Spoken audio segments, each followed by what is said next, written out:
need to... Hello everyone. You may notice that the stream looks a boy. little bit different today. Oh, We've boy. actually sorted things out. We've got the chat in the bottom right hand corner. As you can see, Power Mouse has already said hi. Hi to you, Power Mouse. Have you changed the title, by the way? Oh, that's something I do need to do.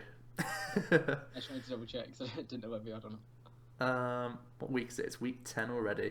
Wow. Okay. Week 10. What am I calling this? Fort Wayne Top 8 Analysis and Sun and Moon reveals. Dun dun dun. Sun and Moon sets discussion. Oh, I need to mute you. Oh, I've actually started. That's good. Okay. If that may just be the start of the stream then. So, hello guys. Welcome to the stream. Yes, hello. It's a little bit different today. We've got the chat in the right hand were corner. up till about 2 o'clock in the morning. Using it, But we did it. We did it. We did indeed. So yeah. I'm going to jump into a quick game just for the sake of... Yep, sounds good. Oh, a sound effect went off. That's incredible. What sound effect was it? I can't hear. Hold on. I have to check the stream. I can't even... This is so new to me. Hold on. I'll watch it. Something's definitely happened. Oh, M Prescott 02 is now following. Thank you very much. Oh, boom. So as you can see, we've got like follower things. Have you got the follower thing open, Joe? So it changes in the bottom corner. I've got Streamlabs on, yeah. Okay, hopefully it'll change in the bottom corner. Let me refresh it and see. There may be some teething issues, guys. It says I've got one follow. Yeah, there you go. 1 minute ago. I can repeat it. Press repeat. There you go. There's our little spindle working. Woo! I'm just wondering why in the bottom corner it's not changing. Welcome to the team. Hey ho, doesn't matter. We'll try and work on that. Yeah. Yeah, we've got the overlays working. We've got the chat in the bottom corner. We're trying to actually look like a real stream. As risky as that sounds. We're going for it. We've got lots to talk about today as well, guys. We've got all the Sun and Moon cards that we're going to go over, and the top 8 from Fort Wayne we need to go over. So this is going to be a pretty packed stream, I think. So it's definitely going to be worth sticking around for, I would imagine. Yeah, I feel like we should do the top 8 first, just in case there's any more reveals. Yeah. In the next couple of hours. Yeah, that's a good idea. Then we'll have as full of a set as we can. Yeah, I think we should have the full set by tomorrow, guys. So hopefully not long now. What are your guys' first impressions if you've seen them? I think there's some pretty interesting cards that we've got coming our way, and all cards that I'm actually quite excited for, considering the format's quite EX heavy and stuff at the moment, basic heavy. I feel like it'll be quite good to see some of these evolutions potentially see the limelight. Definitely. Prawn Heart, how's it going? Good to see you in here. Heavy Tortoise, good evening as usual.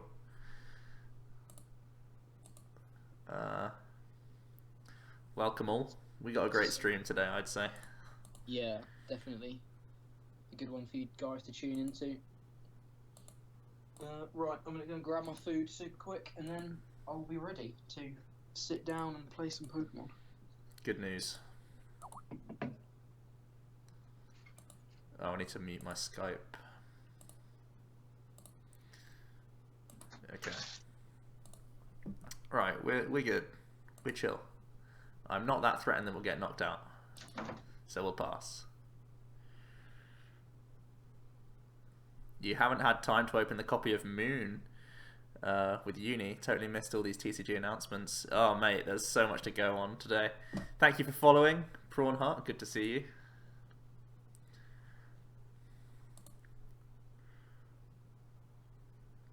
The one thing that's not working is our bottom, our text at the bottom is not changing.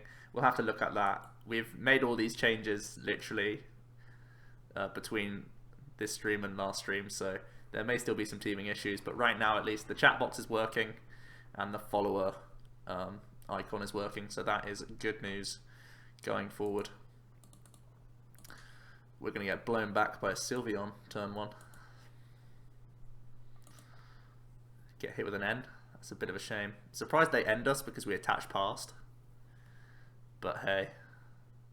Oh, we got end into so much worse of a hand. There's no point in me holding off on an N if that happens anyway. Oh dear. Oh well. We can live with this.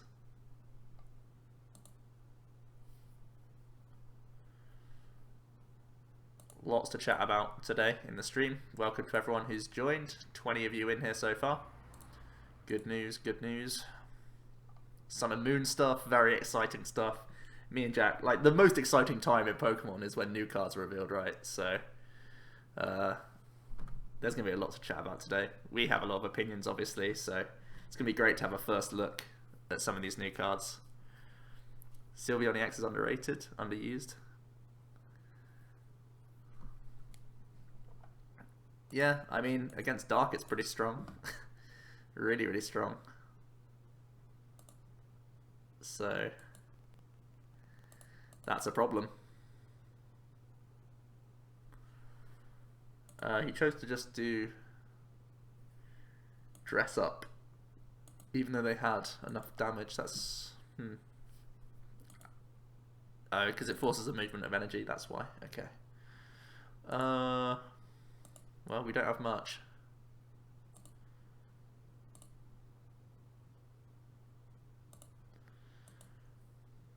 I guess we'll put Parallel in now. Maybe they only have like Shaman in hand or something, but we're already in trouble. This is like the worst matchup. This is the reason why you play Sylveon, right? To find the dark players and just smash them. Sylveon is really good against dark, but not great against much else. In my opinion, at least. I mean, Fairy Drop just basically won them the game there and then, right? I don't see how I win this game with a supporterless hand.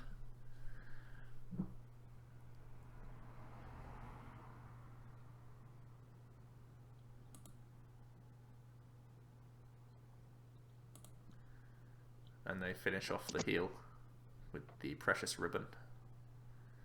That's incredible.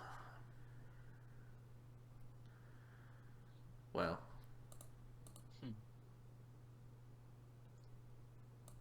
You want to use Decidueye GX, but you can't help feeling that there won't be a forest replacement once Ancient Origins is rotated. I don't think there will be a forest replacement in all honesty, but we're going to have a good 6 months with Decidueye and forest in format, so I think you'll definitely have time. That's a good 6 months of that deck.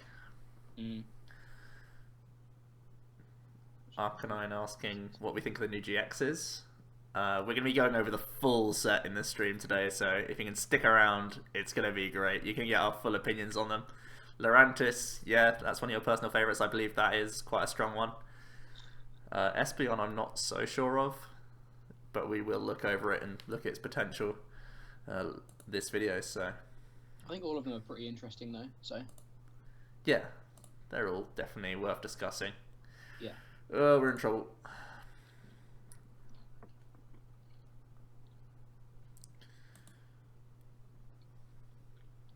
And then, of course, something we haven't noted, that the London International Championships starts on Friday, so literally 48 hours from now, we're going to have completed day 1, which is insane.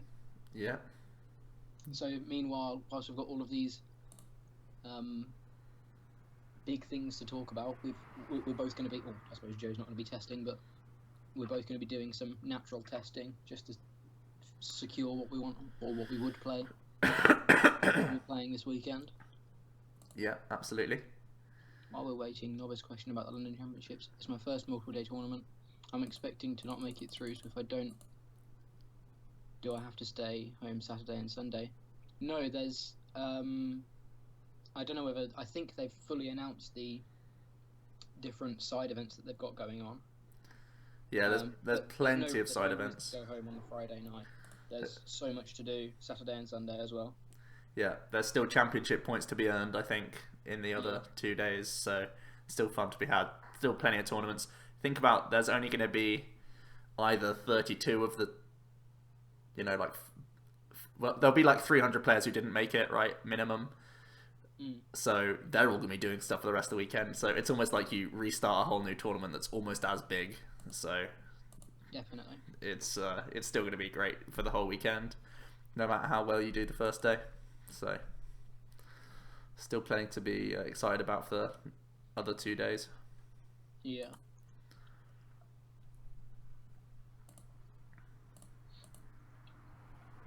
And I'm actually going to London tomorrow. I'm going tomorrow morning, bright and early, having my little commentary briefing and some rehearsals and stuff.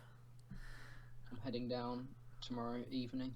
It's going to be a long day. I start at 9 o'clock in the morning, have a test at 6, and then all the way, training it all the way down, get there at about 10, I think, tomorrow night. Ugh, that is grim. I don't envy you. Day. Trainer's mail, save me. Yes.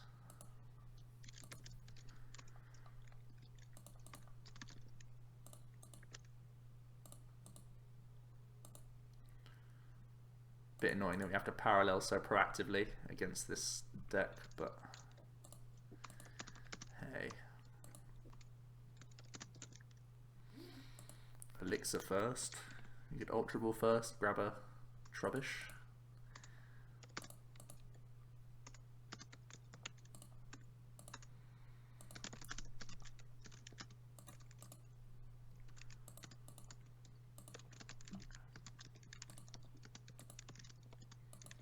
Kind of want to hold this DCU because if they don't blow me out with a KO, I could Sky Return and take a KO on Joltik. Alternatives is to attach it. I could also fall into a big old Lysander, which could hurt me. But keeping ahead in attachments might be important.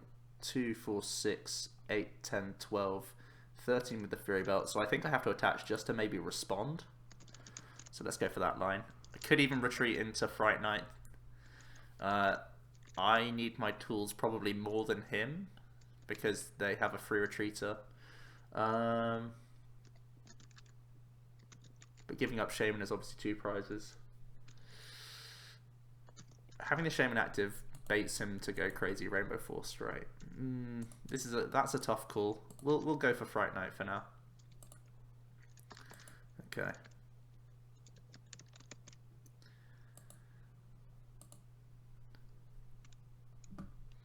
Oh, straight away the Skyfield. Damn. Parallel did nothing. Wow, he ended my 1-card hand. What a beast. Although, I did discard Sycamore and End, so I guess it's a bit more reasonable. There's the manual attachment, so we're probably not getting smacked in the face this turn at least. Just not many Pokemon. Wow.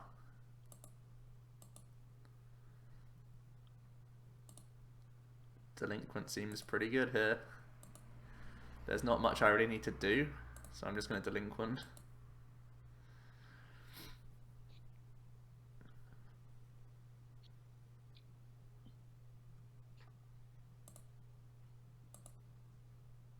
Got rid of one of the Skyfields, that's really nice. Ninja Boy as well potentially is good for us.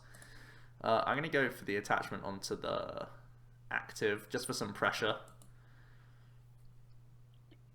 Don't really expect it to do much, but it also means that we can Super Rod fully next turn if he does commit to a KO.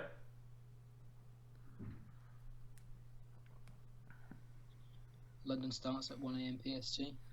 Yeah, it's all the time zones are kind of a bit awkward just because it's going off of our time zones. But yeah, you've got your excuse there. Watch it straight after League.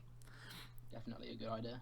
And you can always watch it on their Twitch channel after the fact, so you can watch as much as you want live and then go back and fill in the gaps anytime. So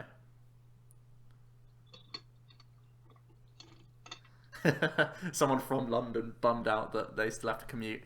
I mean, You're in London. It can't be much easier for you.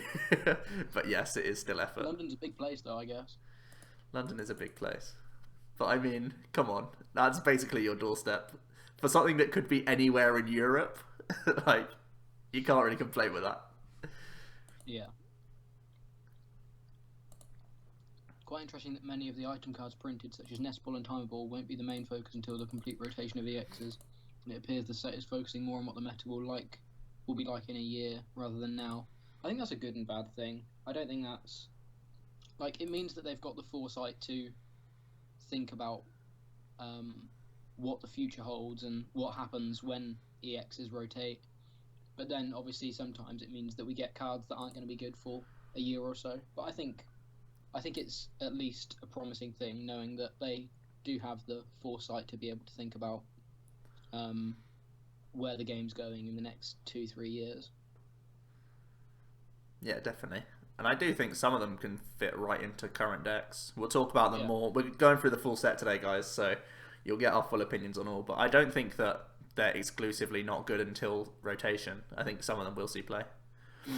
Even if it's 1 or 2 counts, they do seem like good cards. Hello, Fart Lucky Duck. And hello, the Joe from OmniPoke. Logan's in here. Oh, having to waste this... I think the question that needs to be answered tonight is how to beat Dragon Priest. We're not turning into Hearthstone streamers. This is not okay. I was almost certain that meant that OB was in the call, but it wasn't even OB. Unbelievable. Shocker. What the hell do I do here? My greedy retreat into Fright Night has been punished so bad. So bad for me now. Grim.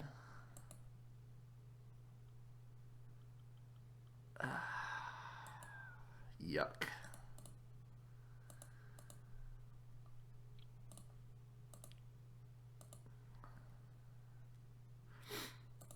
Sad times. You want to play Egg Druid? Hey, Token Druid got the Lotus card, so Token Druid's still good. Nothing wrong with that. Did you get any Final Fantasy TCG cards yet? They're so pretty. You mentioned that. Yeah, I got some this weekend actually. I've got a starter deck. I bought a starter deck online and I've had some sort of test hands with that. It's hard to test in a game that you don't know how the meta works or anything. So I'm like doing test hands and thinking, is this a good hand? I don't know. I can't predict what I've got to deal with this turn. But yeah, no, I did get some cards, and hopefully next week at League, I'd imagine I'm probably going to be pretty tired of playing a lot of Pokemon that weekend, so I'm hoping I can play some Final Fantasy next weekend as well.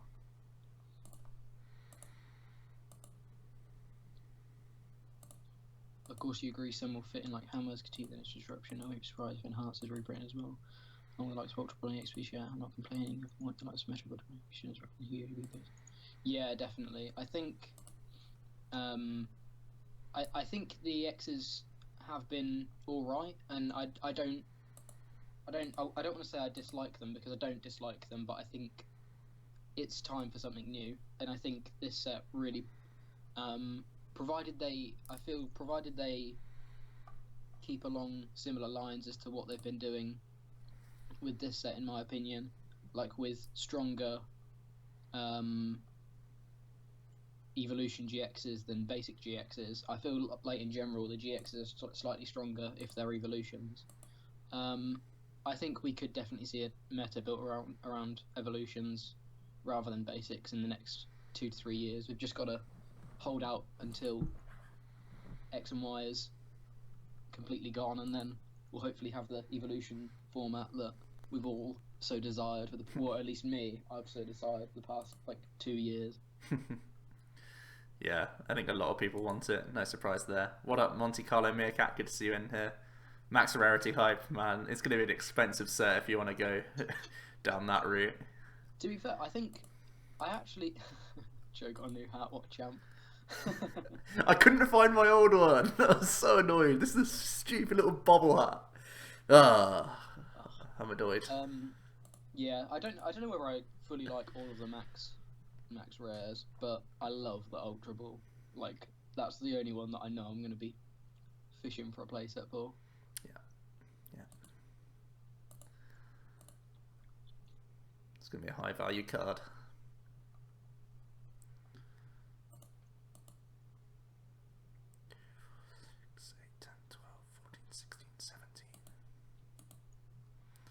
Too much damn HP.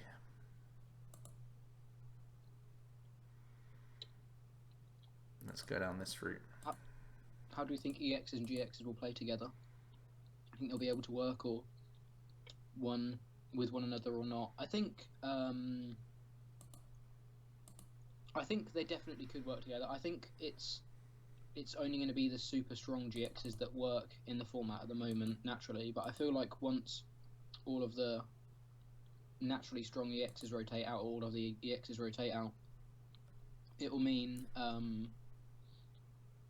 some of the GXs that perhaps weren't as good in this format will be able to try their luck in a later format. But I think it's not going to, like, as soon as Sun and Moon hits in February, I don't think the format's just going to switch, because it's not like that. But I think there will be a couple of up and coming decks that come out of this set. But the other thing that we've got to bear in mind is we haven't seen the full set at all. We've seen probably 50% of the set, and whilst it's mainly the big Pokemon that have, like, the big evolution Pokemon and the GXs and stuff, there's still potential for, like, basics and stage 1s to have an impact. Like, Electric was just a stage 1 that had such a huge impact on the format, but yeah.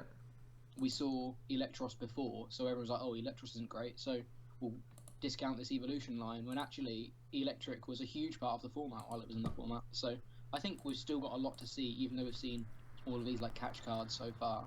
Yeah. There's definitely more potential.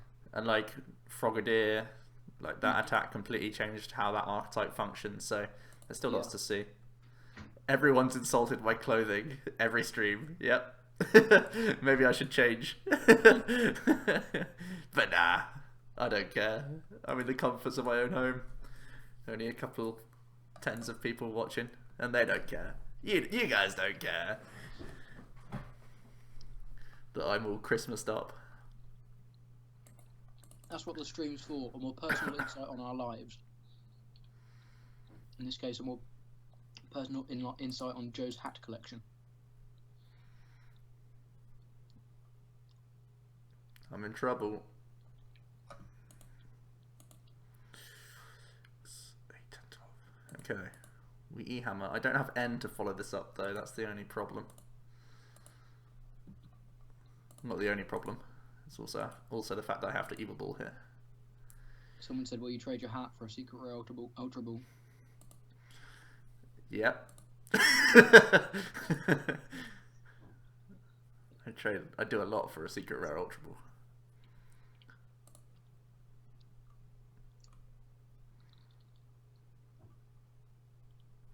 You're wondering how Ultra Beasts are going to function. Yeah, me and Jack are actually discussing the same thing. We don't know what sort of mechanic it's going to be.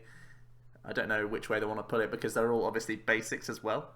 So if they make them too good, it remains a basic format, and all these snazzy GXs don't see play. So I actually want them to be not good cards.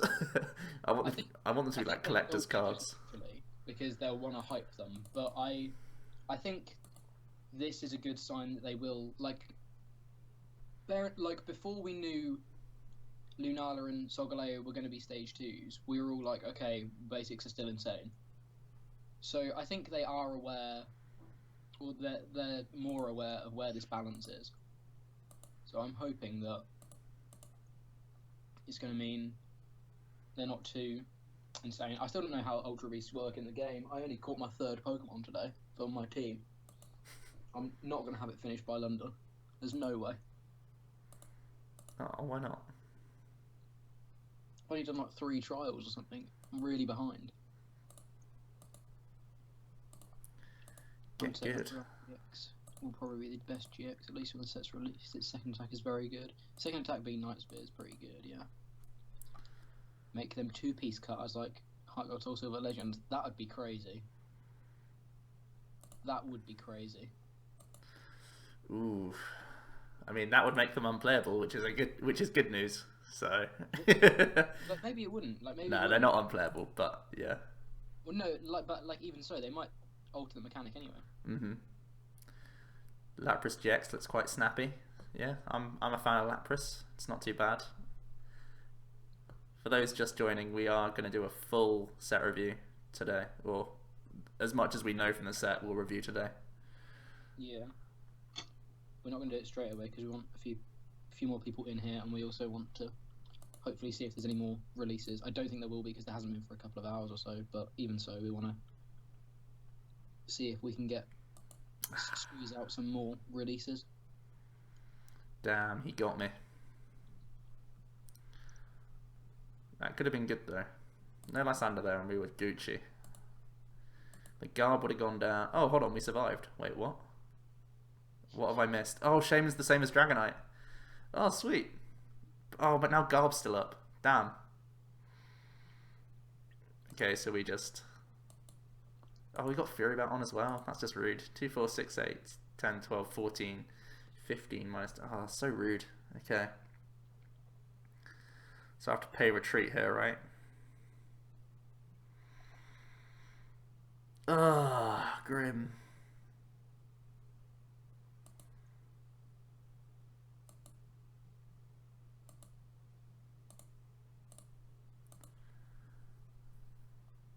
I can't even end here really because I wanted to take one more KO and just hope he doesn't have other Lysander. It's a risk we have to take to win this game, I think.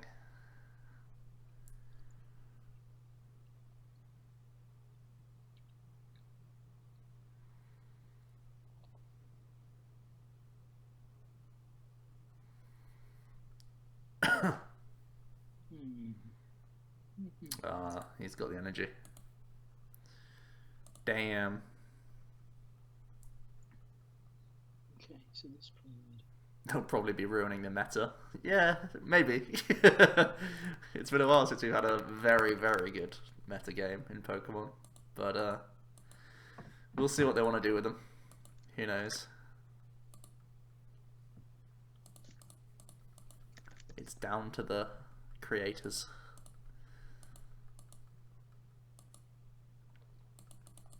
I don't think we'll get them until like maybe set 3 anyway, just because well, they've already revealed that it seems that set 2 is going to be based on the Tapu Pokemon. So I think we probably won't see them until Worlds next year at least, and that's depending on how quickly they want to bring a new because it could be a new mechanic. So they might even leave it for maybe a year or so just in case they want to bring a new mechanic with them. That'd be crazy. I feel like Ultra Beasts could be the next big thing. A new mechanic worthy. Mm-hmm. They seem to be a big deal. You just hope they're prettier than Breaks. I mean, Breaks were literally just blindingly gold, right? That's all they were, and they were kind of awkward because you had to play them sideways. I don't really like that sort of thing. I like the sideways. The only thing I don't like about the sideways thing is it still doesn't work on PCGO. It's just impractical though. It's annoying when you have to like retreat, especially Greninja has to retreat all the time. Yeah. So you have to like claw them to the bench and claw them back into the action. What up, Don bro? Good to see you in here. Oh, that's right, Joe. Have you got a Beedrill I can trade off you? Oh boy, yes I can. That's right, guys. I'm playing Beedrill. Playing quad Beedrill for London. I'll see if I can get one on the market first while you play.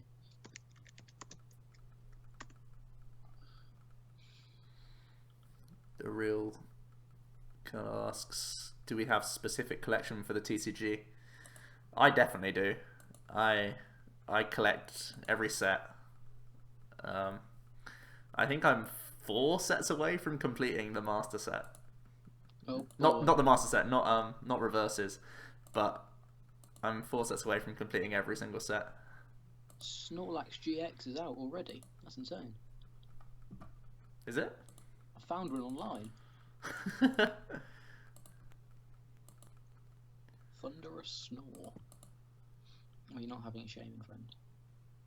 Sorry. I personally don't really collect. Like, there's a couple of little goals that I have now and again, but I'm not a huge collector.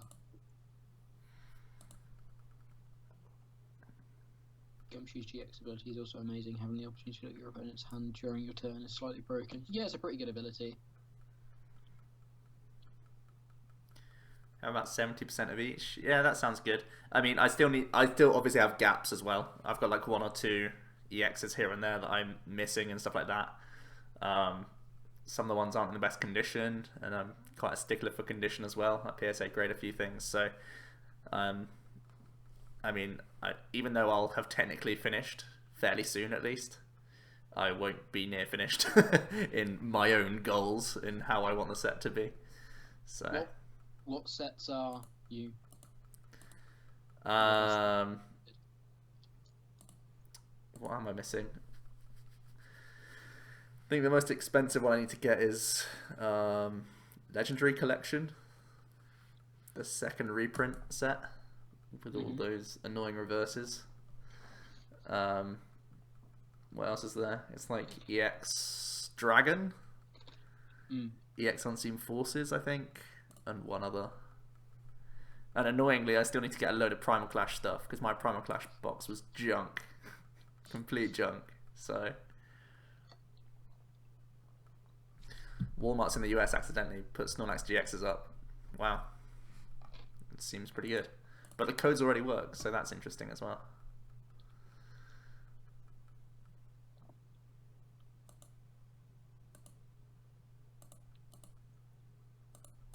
Yeah, it says it's banned. Oh, it's banned? Okay.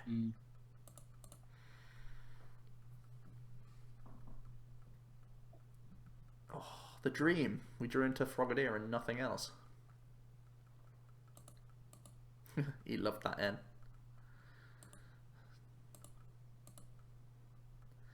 Do I still search out a Froakie here, is the question. Assuming this gets knocked out. I guess we do.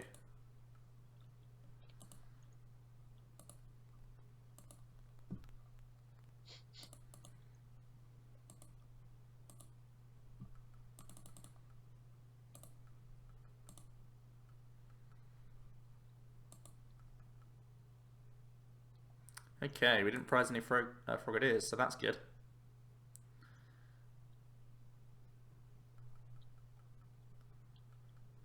Is it worth putting Primal Clash Guardy in the other Gardevoir build without playing Brilliant Arrow? I don't understand. Is it worth playing both Megas? I think yes, right now. If you're playing the... So there's 2 ways to play Guardy right now. There's the Turbo build with Dragonite Hooper and you just play Despair Ray. And the other one is Xerneas with 1 or 2 of the Primal and 1 or 2 of the Despair Ray, like the split. And I'm actually going to play some of the Despair Ray one today, but I mean the Primal Clash one today, because I think in the format it's actually sometimes a little bit better, personally, because of just matchups, and the amount of Garb that there is means that you basically can never do the cool Dragonite shenanigans that you want to do with the other lists. So we'll show off that list today. Yeah, I think he was more talking about like the normal Guardy. Oh. Oh, the basic. That was a nice little side swipe. But yeah, I think he's saying, is it worth putting maybe as a one-off? Yeah. I think it can be. I think both are fine, to be fair. Yeah, the one energy attack can sometimes just give you that little push over the edge to be able to knock something out. Ugh, where are my Frogadiers at? I mean my Greninjas.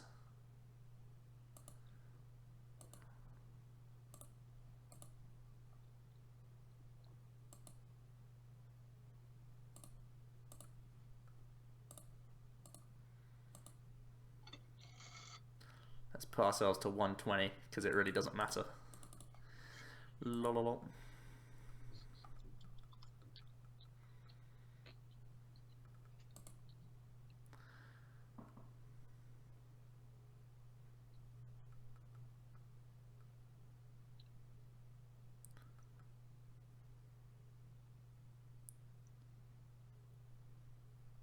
Yeah, Wriggle's exactly right. That's kind of why you'd play one of the baby Primal Clash one.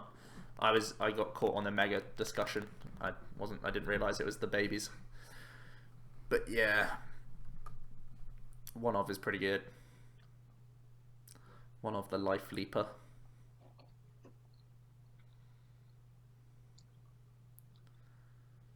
Schwa asks if I can say la la la.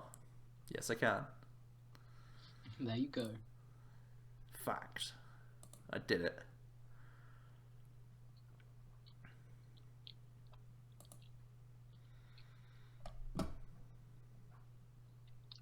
I hope you haven't forgotten about the space bacon debacle of last week. Of course not. Of course not. It's happening. Bacons will be had.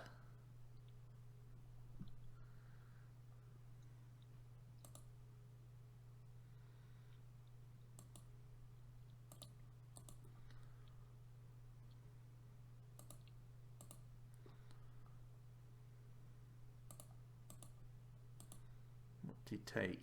Okay. Have an ace trainer for your troubles.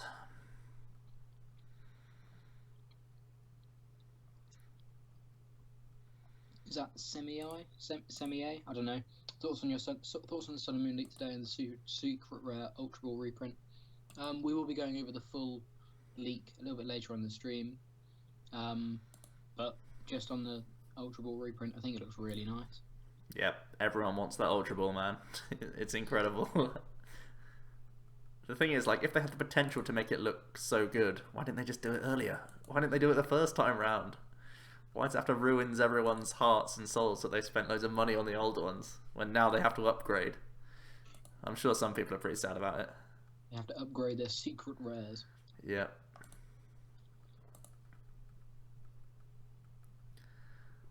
Fortunately, I play with scrubby minimum rarity decks, so unaffected. Do you think you could see yourself playing with gold Ultra Balls? Yeah. That might be the one thing I have to get. I say that if they continue making... Like, the Switch looks good as well, to be fair. There's a lot of the cool cards. Mm.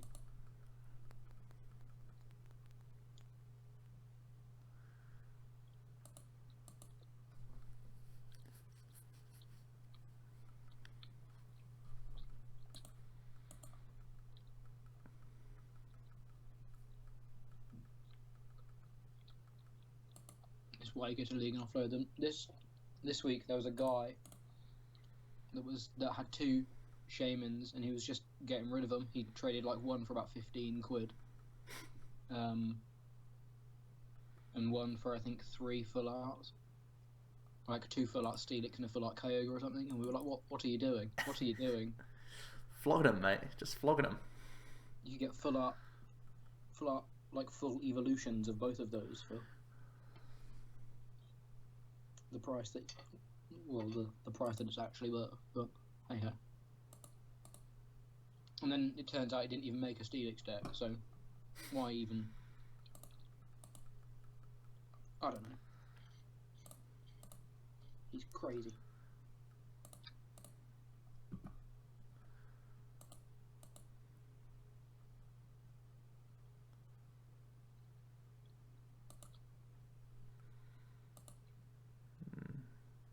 A binder full of secret Ultra Ball. Oh, like they'll still be worth like a bit, but it's not like they're just gonna drop in value completely. They'll still be worth a lot. It's just that there's another one. There's another however many in rotation now that, in my opinion, look better. So. Ooh, is Fisherman good enough here? Don't think it is. Oh, we see the scoop. Yeah, I think we're pretty far ahead there. Nice one. Full out Rotom decks. Is there a full out Greedy die as well? Maybe that's something I missed. But Rotom decks. Yeah, I think that card looks really cool. I mean, it's not like you play it. Well, maybe you do. We'll talk about it later, but there's not it looks cool. But yeah, Rotom Dex looks. The full out Rotom Dex looks pretty cool. Right, Jack, you ready for some games? I am indeed. Let me just check one thing quickly. Oh, do you want to throw that Beedrill over my way as well? Oh yeah, we can do that. We can do that. Okay. Just so I've got it for later.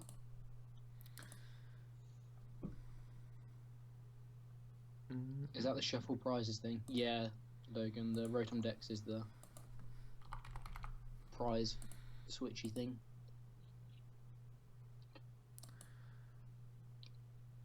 Jack, what card are you giving me? It's normally Pumpkaboo, right? Yeah. Hey, don't hate secret rare weakness policy. I've got one.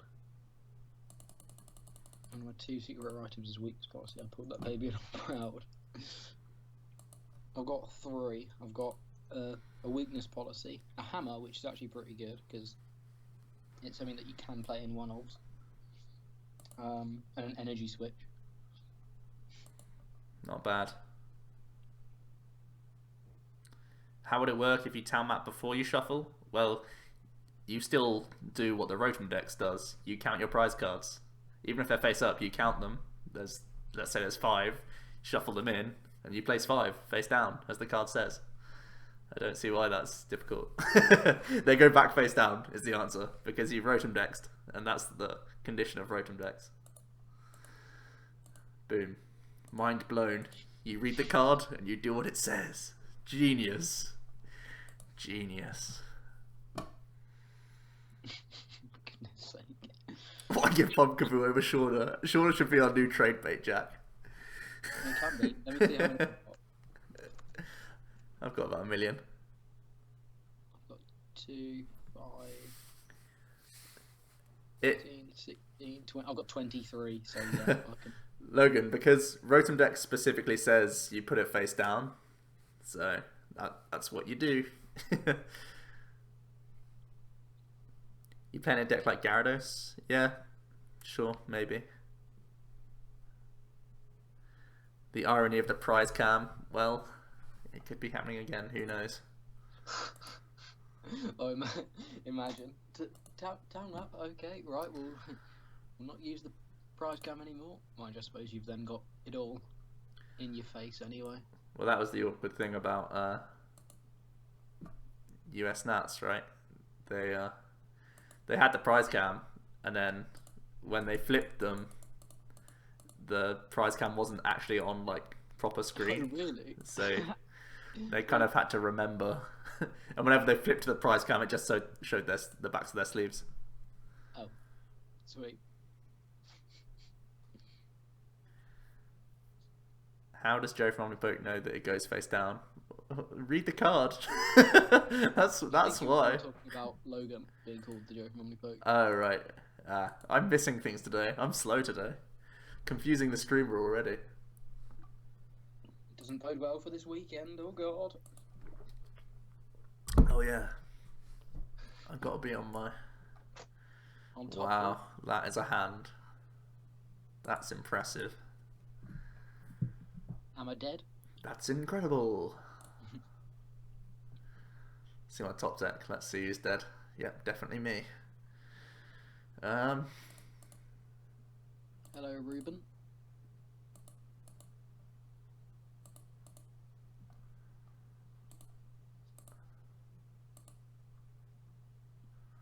See ya.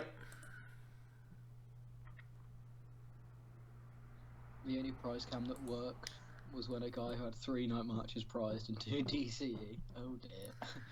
Oh dear. Oh, so horrible. That's the case.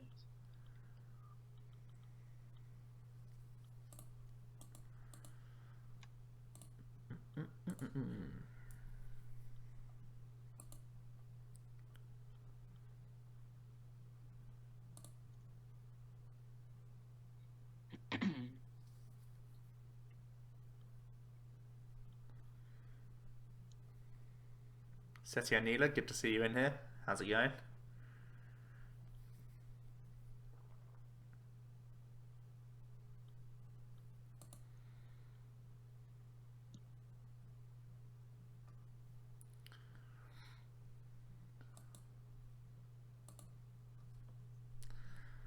Did you weave in a Lysander? That's just rude. Oh, top deck Sycamore. Witcher.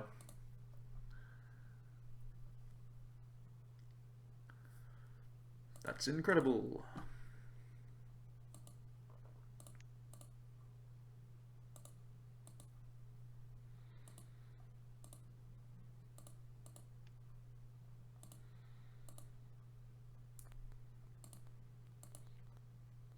Oh, he's got things going on for him now.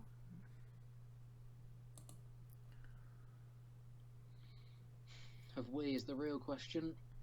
Oh, maybe not.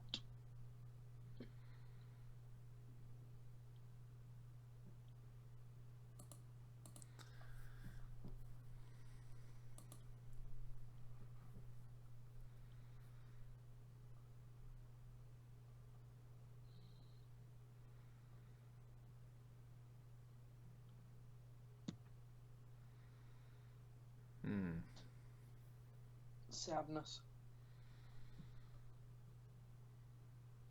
Oh, I need to remember to pack a bag for tomorrow later on,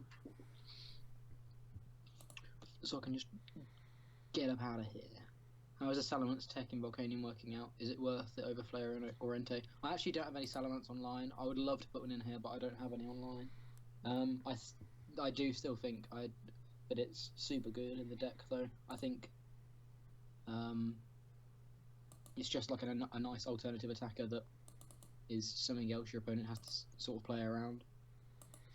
I've tried it a little bit. I actually prefer Entei right now. Okay. Just because he's a little cheaper. Yeah.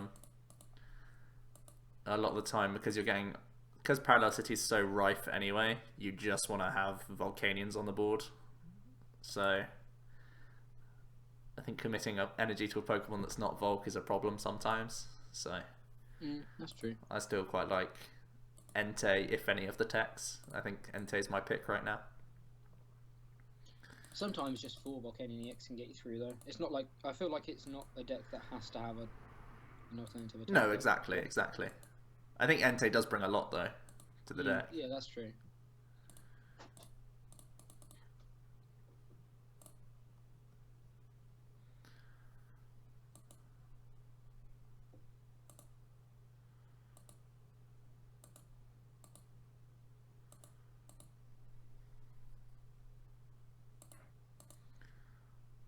Let's go.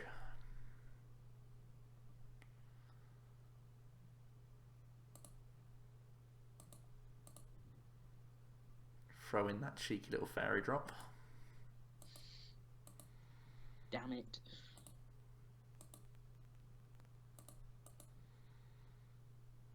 Do I need this guy? Don't think so.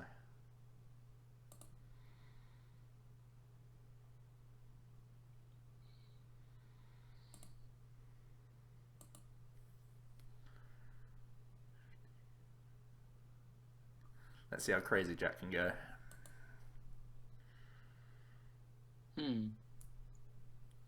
You can't choose between Hawlucha, Fairy Drop, and Professor's Letter, but if I cut one Trainer's Mail, I can fit all of them.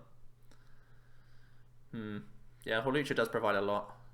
So does Fairy Drop, to be fair. I think Fairy Drop's the one that you pick. It depends how many Skylar you're playing, if you want to play the Letter or not. If you play only one Skylar, I don't think Letter's worth. How many Americans in top 32 estimate? 8? 8 sounds like a good number. 8 is my estimate.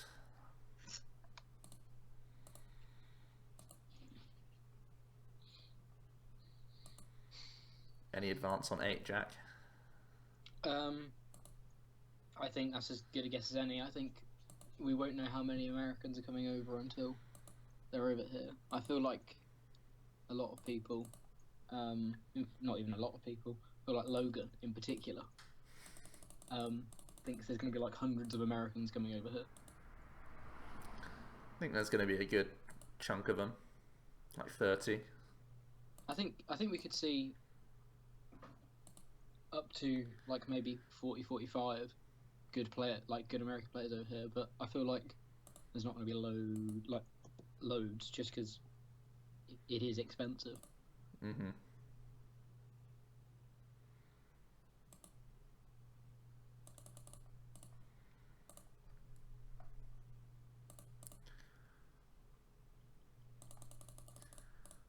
And this is why you should be playing the Xerneas build of Guardy.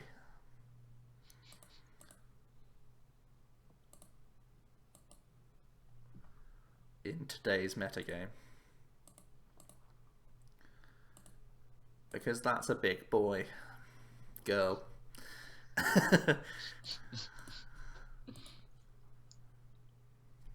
That's a big boy girl.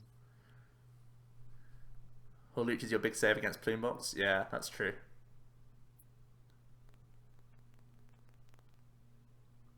Okay, how nuts can we go here? This build has Xerneas Break for Plumebox. Ooh. Tempting you into this build. Probably not. But yeah. I quite like this build. Let's see how crazy Jack can go. It's doing pretty well. He's got to go pretty crazy if he wants to do much this turn.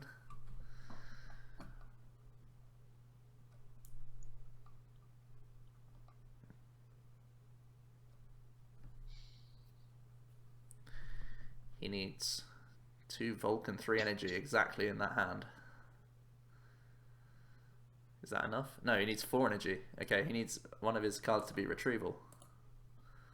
He needs 2 energy, a retrieval, and 2 Volk exactly in that 5 card hand. Let's go. Let's see if it happens.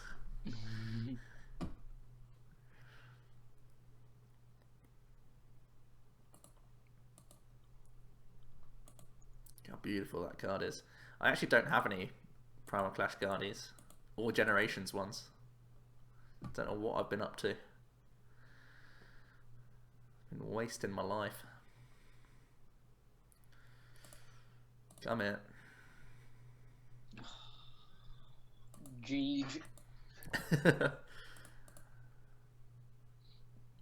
Oh, that list is really good against Volk. Yeah, it's really good against Volk, Ninja, and Yveltal. Therefore, it's really good. It's really good. Doesn't like Rainbow Road much.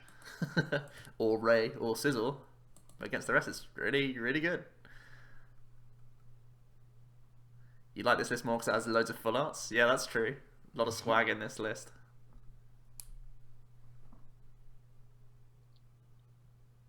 Okay, it's not over yet. You actually originally tried out this sort of list and you didn't like it, found it too clunky. Yeah, I mean, I'm only playing one of the Primal Clash. It's almost like a tech option, I find, in this deck. You're still heavily invested on Despair Ray a lot of the time. It's just, against Greninja, the Primal Clash one is so good. It flips the matchup from unfavourable to favourable in my eyes. Against Yveltal, you're already favoured, right? But again, setting up the Primal Clash one with that much HP and resistance on top, it normally gets good value. And then, as you just saw against Volk, you can actually take 1-hit KOs, which you can do with the Xerneas, the other build, but it's still hard. So that's the list I just played. I think it's okay. It's more clunky, right? It's no way as fast. It doesn't have the inherent speed, but at the same time, it has an actual real count of supporters, not like 2 Sycamore, 1 N, 1 Lysander, 1 Hex, like some people are trying to play. They're just playing too greedy with 4 Shaman, 2 Hooper. It's just too greedy in a heavy Garb format. You just lose to N. So either you play the Despair Ray build with a real support account and just say, you know what, Dragonite's really good, but not right now. Let's just cut him. Or you play a build like this, I think. So yeah. That's my thoughts on the matter. But Guardy, it's a sleeper pick. I think the Xerneas build did well at US and people slagged it off for being bad. But it did things. It got there. It got close to top 8. And running down the matchups in my head, I think the Primal Clash one does do work right now. So yeah, let's keep playing, Jack. Yes.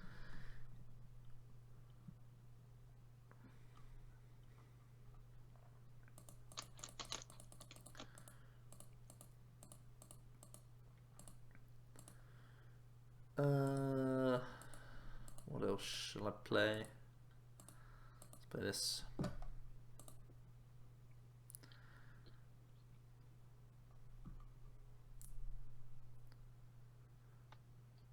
What up, Razak? It will definitely be 65 seniors. I'll be hugely surprised if there's not.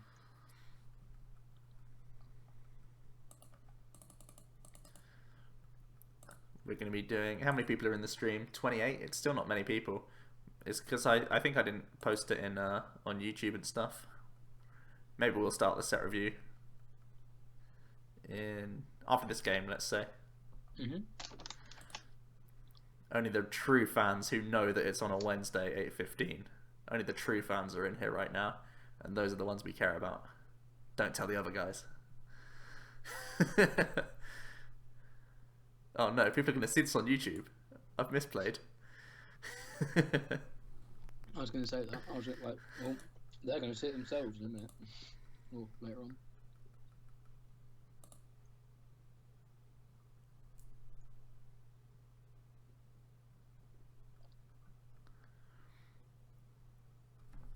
Have we considered Vespi Zeb Striker? Yes, I have considered it.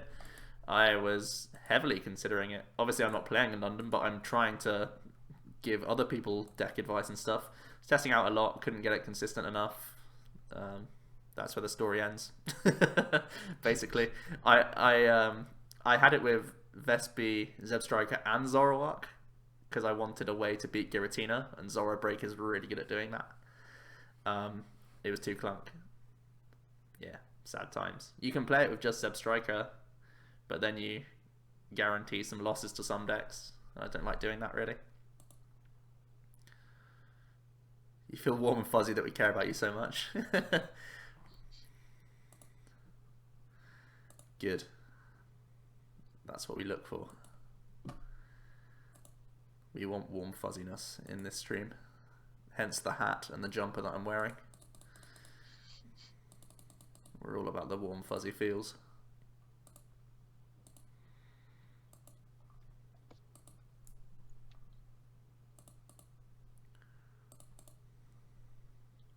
I remember pre-rotation the focus on how OP Zeb Striker was going to be. It's now been relegated to a rogue tech. Yeah, these things kind of always happen. Like, Ray was going to be, without a doubt, the deck to beat again. That and Mega Mewtwo, and both of which are pretty... Like, Ray's not a rogue pick at the moment, but it's not the very tippy top of tier 1 like everyone expected it to be.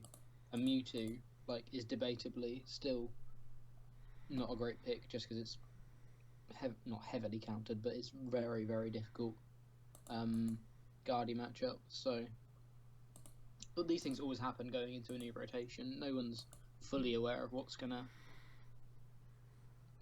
happen with the format. So there's bound to be like little mistakes people make and things like that. Oh boy, I've got the nuts.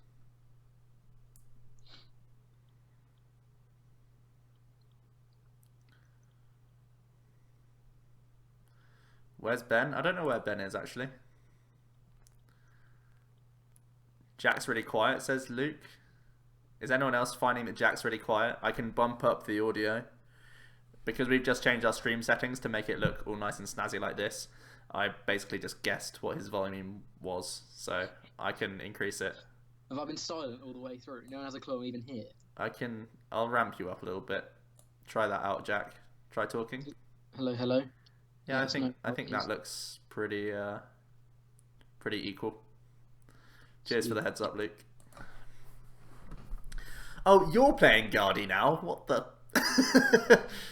This wasn't meant to happen. You're playing just the turbo build, right? Yeah.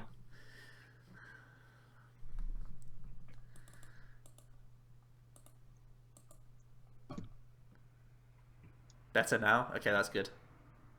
Great. How many days without tool removal in format so far? I've not been counting down the minutes, hours. Maybe I should be.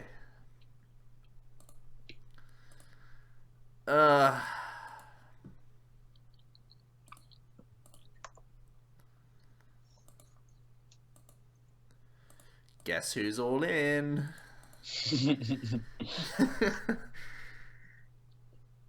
That's right, it's me.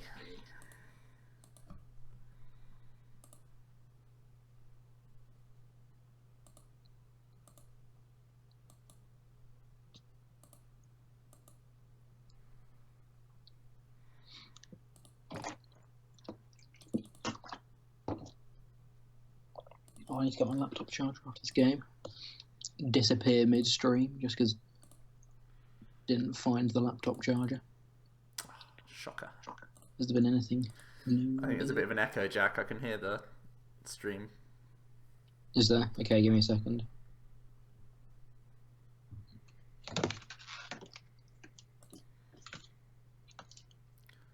Sun and Moon comes out in February. Yeah, it's our Feb set.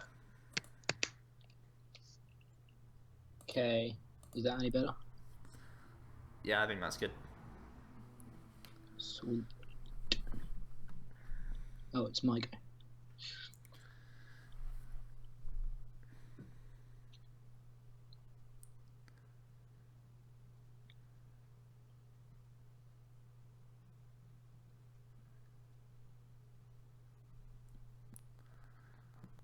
Well then.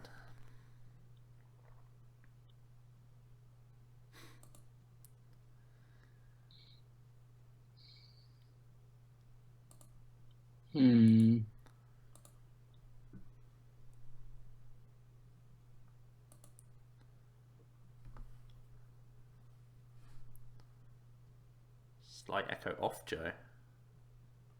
There shouldn't be any echo from me.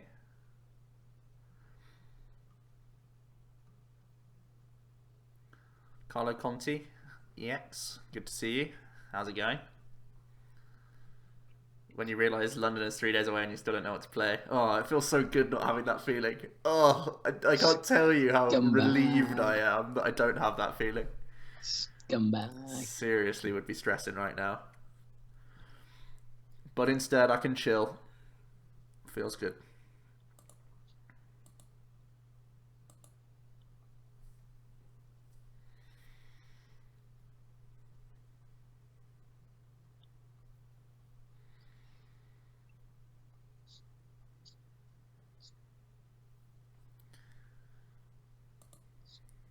I still think a lot of people don't know what they're playing. I wouldn't stress out. Trust me. The format is wide open right now. More wide open than I've seen it in a long time. So you are not the only one who's not picked a deck. Jack still hasn't. I'll tell you that much. It's a secret. They're not meant to know how terrified I am. Very is the answer. Some say he's bricking it. However, some say he knows exactly what he's playing, and he's even fooling Joe. Some people say. Right. Why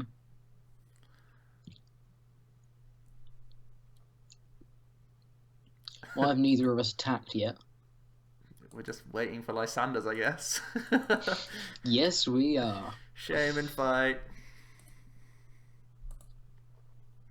I've commit literally everything into a zone to Yveltal. Oh, that's not a Lysander. Great news. Oh no, he's guaranteed it. That is.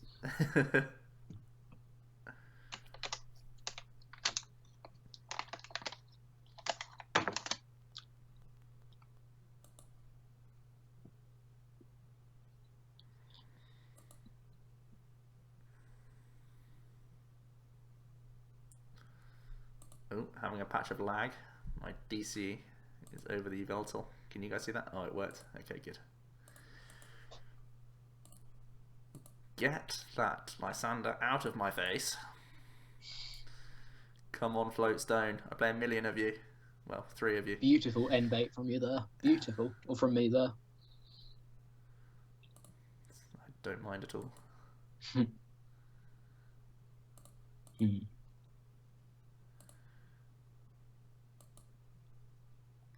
Let's go, Floatstone. Oh, get out.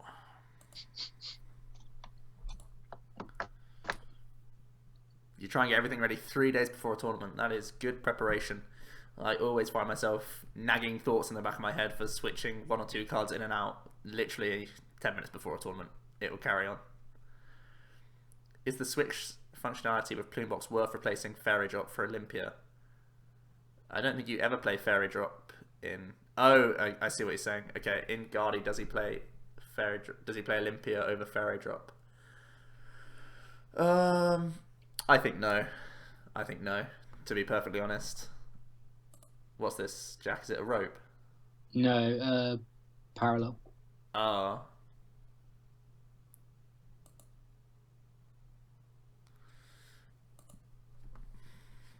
Okay.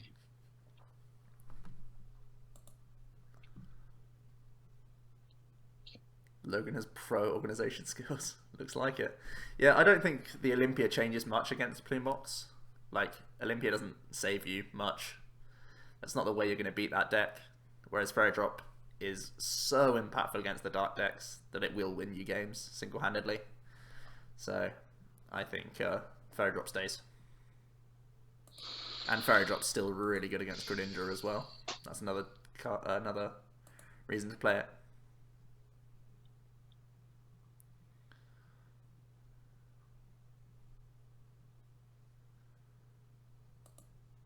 Usually pick a deck 5 minutes before the meeting. You sound like my good friend Alex Dow.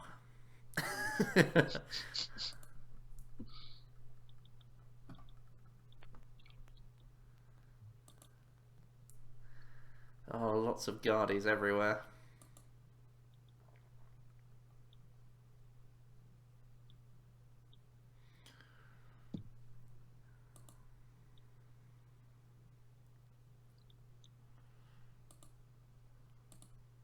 This has been a really weird game.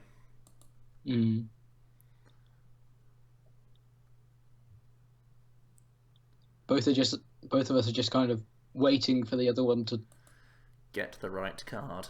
You do it first. No, you do it first. You hit me first. I'm gonna hit you first. Okay.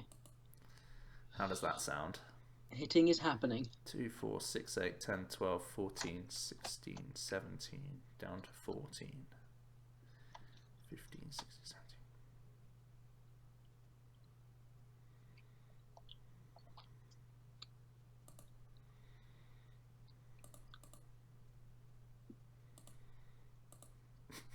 This game is ridiculous.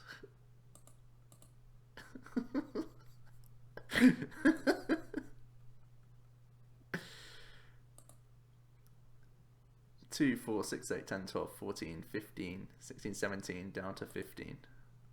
Okay. He has full bench. He's played 2 Skyfields. I don't expect a rat to come down. We've got Garb anyway. Let's go!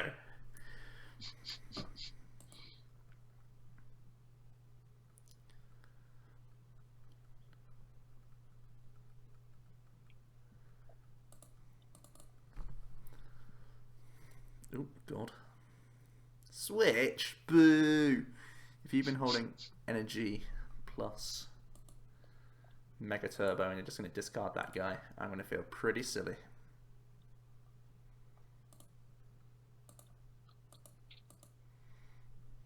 Well, Sycamore into those things, I guess. Oh, he had the Lysander as well. Is it worth running a super spicy rogue for a tournament like London? The format is very open. I'll say that much. So you're taking a risk play. Like, you're always taking a risk playing a rogue, right? The format is so open that I would feel it's even more risky than normal to play a rogue. However, if you've got the perfect rogue, sure. As long as you've done your testing against not just 1 or 2 of the best decks in format, but 5 or 6 of them, yes, do it. Have a bold call.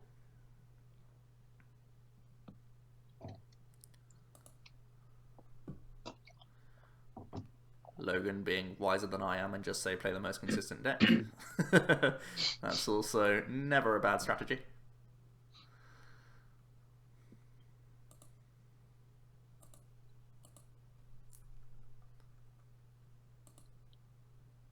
To use, yeah. I don't know whether you. Yeah. Okay, yeah. I didn't know whether I could hear you clicking or not, so I was unsure. Right.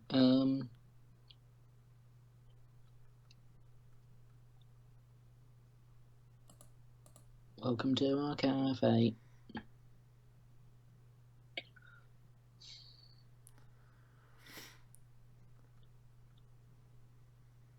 So am I saying the more players the tournament, the more consistent decks do well? That's why US Nationals, it's always consistency, and rogues can win worlds. I mean, that's true. Ooh, have we got a follower? I think we just got a follower. Thomas has just followed. Thank you very much, Thomas 77755. Testing's overrated. The thing is about this format is that it's pretty matchup dependent, right? There's a lot of things to figure out. I think really it's how well you can navigate the other 9 rounds and what decks other people are playing. That's what gets you in. Obviously, consistency is part of that, but a rogue doesn't have to be inconsistent, right? Rogues can still be super consistent. You just have to play, you know, high counts of your supporters, your search cards and whatever else, high mails and stuff. It doesn't mean that because you're playing rogue, it's not a consistent deck. It may be on a lower power level overall compared to other decks, but it doesn't mean it's inconsistent. So they don't go hand in hand like the meta decks are all consistent and good. Yeah, that's true, but so can rogues. Rogues can be the same thing. I like how Pokédex is just put Ordino on Worlds. That's essentially what we're saying, yeah. Ordino won Worlds. It's a rogue. It was a rogue. It did do that thing. And Worlds is quite a big tournament. That thing we didn't expect to happen happened. Jaw drop.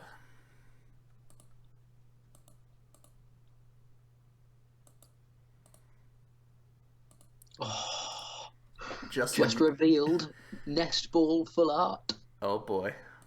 Let me have a look.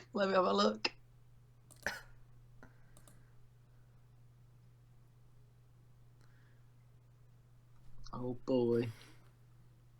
Logan saying you'd rather have 1 or 2 auto losses and beat everything else. I mean, some of the best decks do that, but a lot of them are, as well as having auto losses, they have close matchups. It's not like there's one deck that is the best deck, period. Especially right now. Yveltal's the most likely to be that. But even then, like, there's a lot of decks that can beat it. Not just counter decks can beat Yveltal. Other decks can beat it as well. So it's not like you just win every game that's not your auto loss with any deck right now, I don't think.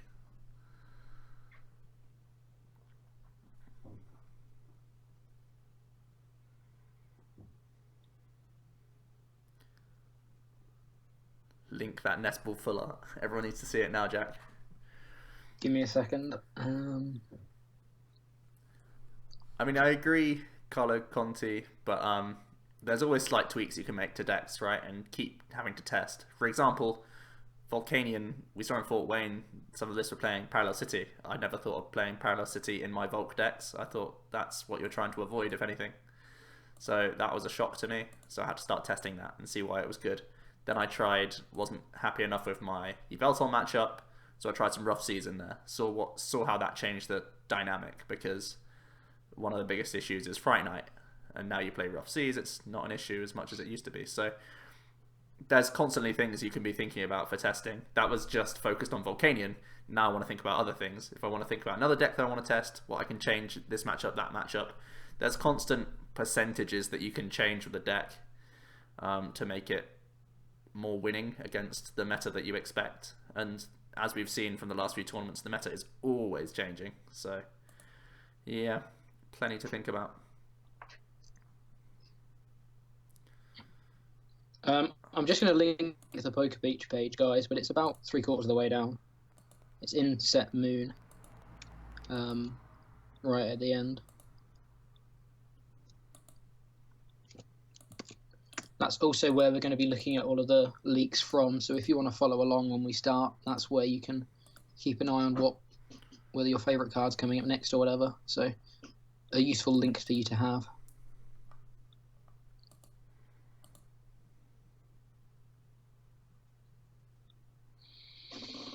Oh boy. Oh boy.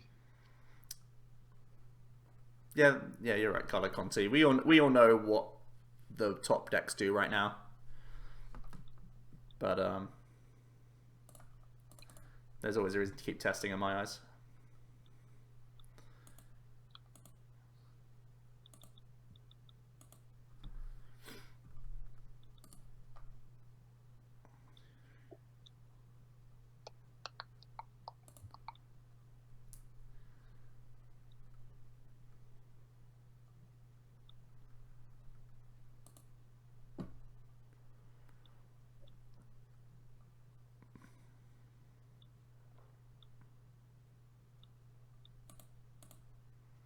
Uh-oh. Uh-oh. You got everything you needed. Sugar. It's over. Oh, man. Oh. Oh. Darn it. I thought you were pretty much out of pokes. Damn. I thought Olympia clutched me. Rip. If only that was PCL. If I was playing Jimmy's list, who knows?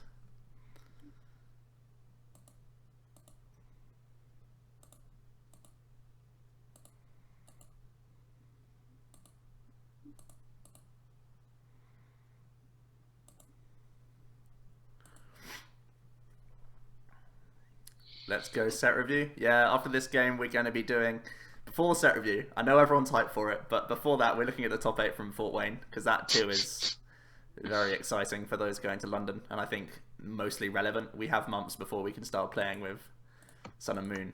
But I want them now. But hashtag hype train is a thing, so... we will get to it, guys. Do not worry. We're both as hyped as you guys are. I think. Are we as hyped as they are? I feel like we're as hyped as they are. Of course. Always hype. Look at that 10 damage. Eating it up.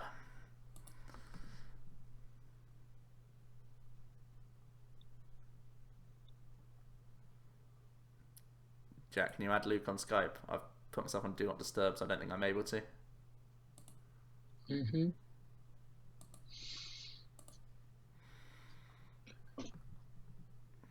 The Kirkmanator. Where is he? There he is.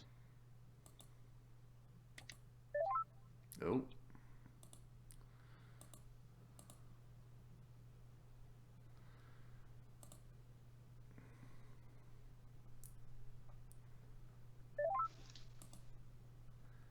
Wah! Oh, hey. What up? GG. Damn! I was so close, you little You were. rodent. Oh, man. Answers for Damn, days. that was close. Well played. Yeah, that was really close, actually. It's such a bizarre game. It really was. I've never seen you press the Veltos. button. I've never seen you Veltos that big before. There were a couple of turns where I could have started attacking you, but I kind of wanted you to make the first move. Yeah. But I don't know. Anyway, Luke, how are you? I'm not too bad, thanks. How are you guys? Good, good, thank you. Oh, I need to get my laptop charger actually before it dies. Yeah, I'm good, mate. Good, good. Pokedex's analysis of Fort Wayne. You Veltol 1, doesn't matter. Play anything you want. Get lucky. Get to the damn set review. We will be brief because I know we looked at 5 Yveltal decks just the other day from Dortmund, so Yeah. there's only so much Yveltal that we can talk about in an interesting way. But we'll go over them quickly, and we shall do so now. So we'll go from 8 to 1 again, like last time. I need to find the link where they Starting off with the Kirkham special. Hang on. Zygarde. I don't know where the decks are. Just type in Pokemon Fort Wayne on Google. Okay, guys, we will do a set review. Don't worry, it's happening. But We're just looking at. Then we're looking at this first. Top 8 first. Because London is this weekend and there's a lot of money on the line. So Yes, there is. let's try and earn some of that for the viewers in here. Well, let me look at the deck list. Sound weird. Yeah, good. You can look at them on Stream League. Oh yeah, what am I even doing? Yeah, okay. What am I even doing? I can just watch the stream. Okay. Right. Luke. You're the Zygarde man. What's going on here? Apparently so. What is going on in this list, and why did it do well? I think it's a very different list to the one that I played over in Germany, in Dortmund. Yeah. 4-3 Carbinks, very, very heavy Carbink line. One baby Zygarde, it's interesting. 4 Zygarde EX, again, it's quite high. Is that 2 E-Hammer or 3? It's 2. 2.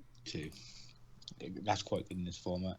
This deck's obviously, the decks I played Regirocks and Elixirs and things like that. It was more of a speed orientated, whereas this is have a lot of Carbinks to annoy people.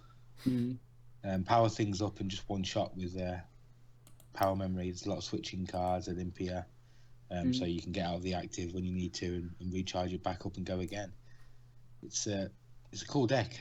It's something I've been considering, but I just think it loses to too many things. I think it's quite good against Evital, which is obviously not bad right now. Yeah. I think it will struggle with things like Rainbow Road because you're a bit slower. Yeah. Volcanion. I think Mega Gardevoir maybe even. I'm not too sure on that matchup. I suppose it. I think the double power memory is pretty good. Yeah. But at the same time, because I think against Guardi as well. Greninja, that's the other one that it really struggles with.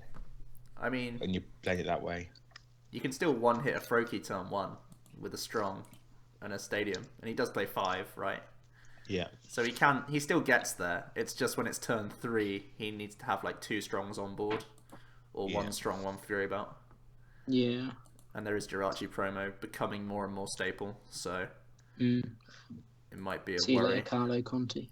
I think the couple of things that I want to say about the list, I think the non-EX Zygarde is pretty interesting. Especially as he's also, I mean, I guess it's not as good of a non-EX attacker, but he has got non-EXs in there already, so I think that's an interesting inclusion. What do you think he's in here for? Is it a specific Regice, matchup, or is maybe? it? Yeah, I'm thinking it's in here Regice, definitely for actually. Plume Box, because you can even rumble stall like a Valplume. Yeah, okay. And the other thing is 3 faded. I'd be interested to see how many mega matchups he played against on the day, because I could see definitely those 3 being a heavy weight on the deck if it turns out you don't play many mega matchups at all. Yeah. Because 3 I think is a really high count. Well, we know that the most recent American ARG tournament had a lot of Ray, so maybe that's his reasoning. Yeah, means you get over their resistance, which is nice. And again, it just leans back on you can chill with Carbink and still do some threatening damage against things like Guardi, so it's kind of cool.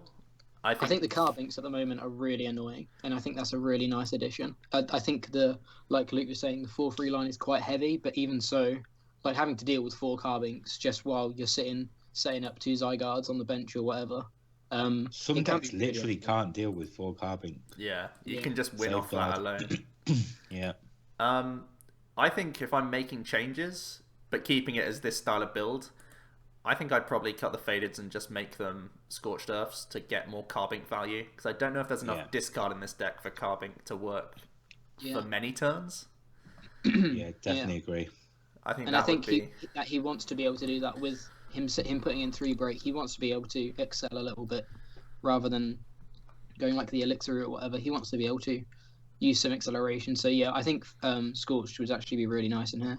Yeah, and I guess if you're flipping the Scorched, you can go back down to 3N and have 4 VS, because 4 VS does feel kind of nice. At the same time, though, just having turn 1 supporters is kind of good.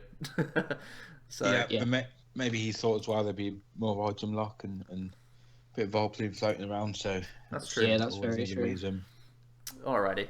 Yeah, so do we think Zygarde could still pop up? Is it a one-hit wonder? Well, I'm going to say that's rude for Luke because he obviously did okay with it at Dortmund as well. But is it something we are still not giving enough respect right now and needs to be considered more highly? I think it's still pretty good. I think it's.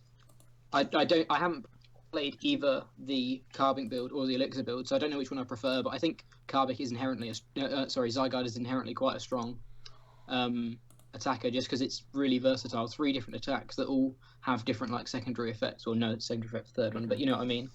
So Yeah. I think it definitely is a really versatile deck, and I think people that haven't really given it much time of day may not see some of the plays that the Zygarde player may make. Like they might not realize, oh, this Zygarde can heal himself just Yeah. out of range of being able to be knocked out, things like that. That's a factor So I think a lot of the time. I actually think Yeah. people that are uneducated about how Zygarde works, it could be really, really punishing. Hmm. I think people underestimate 190 HP. That 10 HP Yeah. makes such a difference in so many matchups. It really does. Fury belts as well. Yeah. Like just 230 is insane, especially when you haven't got like faded town buffs or whatever. Hmm. He is a But big boy. Even people say that Mega Ray is a bad matchup, and I did play 2 Mega Ray in Dortmund and managed to beat both because I played high parallel count, and they have to have 7 bench to hit 1-hit KO a Zygarde without a Fury belt, and that's a lot to ask for. And if you've got Fury belt, they need the full 8. Yeah. When you're playing with parallels and stuff. Not a difficult thing to set up either. All you need is a Zygarde and a Fury belt, and you're asking a lot of the Ray player already. Yeah, and especially with this list, because you can parallel go back into Carbink and say, okay, you got to find Skyfield, full bench, and Lysander this turn. Good luck. Otherwise, I'm power memorying next turn. Yeah. Seems pretty good to me. Zygarde underplayed right now. Does it still have to? It does have to worry about Guardy still though, right? Not Guardy. What am I saying? Yveltal is still in the balance. Even with 2E Hammer, I think it's still a fairly balanced matchup. One thing I would do in this matchup, I mean, I know Yveltal will probably get out a Garbodor if they can, but I would play 1 Regirock because it helps with maths in the Yveltal matchup. So with Fighting Fury Belt, Yveltal has got 210, which is essentially 230 with resistance. So you need 2 strongs to be able to 1-hit KO it. Whereas if you got 1 Regirock, you only need the 1 strong. Yeah, that's very really important. nice. Okay. So yeah, a lot of people giving hate to Faded Town. I think we've already made the point that Scorched Earth is probably the only switch, maybe the only switch. Maybe there's a few other things that we would play there's still with. space for 1, just to be able to it's a similar sort of vein to how 1 Regirock means you only need 1 strong. Well, 1 faded means in some things you don't need like any strong at all. Yeah, that's fair. So I actually think like a 1-2-2 count may be correct. Okay, cool, good chat. Next up. Seven Sizzle Garb. It's another Kirkham deck. Kirkham all over the place. Sizzle Garb this time. So, do you like the Garb over Silent Lab now that we've seen Greninja becoming more popular? I'm not convinced. I think I just think it's good at the minute. To be fair, there is a lot of ability. But 1 deck that relies on abilities, you're going to lose to anyway, even with Garb, with Volcanion. So it only really helps with Greninja, and even with Garb, I don't know if you can consistently beat Greninja. Yeah, I agree with that because it's still super hard. He doesn't have PCL, which would make the Greninja easier. Yeah. He does have the Giovanni to at least 1-hit KO normal ninjas, but as soon as they go breaks, they're sort of out of range. And the Silent Lab red card build as well, it can just win you so many games if you can go first, turn 1, Silent Lab red card, and a lot of the time they don't have an answer. They can't draw out of it very quickly. That's true. Okay. I think Garb is definitely interesting at the moment. I think the other thing to note is the 4. I think they're called, what are they called? Shield. Yeah. I think the 4 shield is actually something that, again, people could be, if they're unaware of, they could definitely just completely forget about it doing 10 less, and it could really screw people over. Just put them 10 off of a knockout, and all of a sudden you're of getting another free attack, basically. So I think the 4 shields is actually a really nice option. I'd be scared of, obviously you're more susceptible to things like Jirachi Promo and E-Hammer, but even so, I think it's a nice little addition that people won't have really expected or be in the front of their mind thinking about, oh, he's going to be attaching a shield, so I need to be adding this extra energy or whatever. Man, You've also got things for for Regice and stuff. You can put in one of the new promo Magearnas. That's quite an easy fit in there. Yeah. Because it's steel anyway, to try and help with Regice and even Rainbow Road, just to take an easy knockout with a non-EX. And yeah, I mean, really like one of those. I'm pretty sure I dislike shield energy in here, to be honest. I don't think it outweighs the disadvantages. A lot of Yveltal playing 1 or 2 E-Hammer. There's Jirachi promo that's annoying. There's a lot of reasons why I don't like the shield energy in here. I do like the 10 count overall though, because whenever I played Sizzle, the deck needs to hit an attachment every turn. Yeah. And I've seen a lot of Sizzle lists being cheeky enough to go down to 7 or 8, and I'm just like, that is gross. You can lose games so often just by not hitting them. So I like the count, but not the fact that they're shields. Everything else is pretty typical, I think. Yeah, it seems pretty standard. There's not much space for anything else in this deck, to be honest, so it's pretty streamlined otherwise. Okay, also bear in mind that the guy who's playing this list, he did play against 7 Fairy decks day 1, so that helps getting... Really? That does help. That does help. That's mad. From what I hear, I sort of read a bit of a report and stuff. Yeah. There was actually a lot of Fairy decks floating around in Fort Wayne. Yeah, there really was. There was. So, good meta call. Don't just say that guy got lucky. I mean, clearly he got lucky, but he also made a good call. He got rewarded for his bold call. That's how I'll phrase it. Okay. Yeah. Into the first of 2 interesting Volk lists. This one is the more unconventional, I guess. It's the weirder list, right?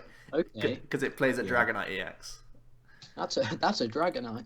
That is a Dragonite. What do we think of Dragonite? Worth? Not worth? Questions. I think Jack's probably more of a Authority Transit because I've never actually played Volcanion. Okay, I see why it's in here without a doubt, because sometimes you do need 4 Volk on the board, or you need to threaten 4 Volk on the board just because Steam Up is such an insane ability. So obviously Dragonite does that. I'd be scared of Parallel still, even more. Like, I've been playing the Starmie build a little bit more lately, and Parallel just kills that deck even more so than it did before, just because it's another bench slot. Now, obviously, if you get paralleled while Dragonite's down, you just discard it. But the problem is, if you get paralleled before you get Dragonite down, you then need to find your stadium as well. I guess that's the same if you shuffle them in, but I feel like you have a bit more, Dragonite's a bit more proactive rather than reactive rather than proactive. Yeah, I think it's the response. I think normally you get paralleled, you switch, then you put Dragonite in your back. I think that's the reason to play Dragonite.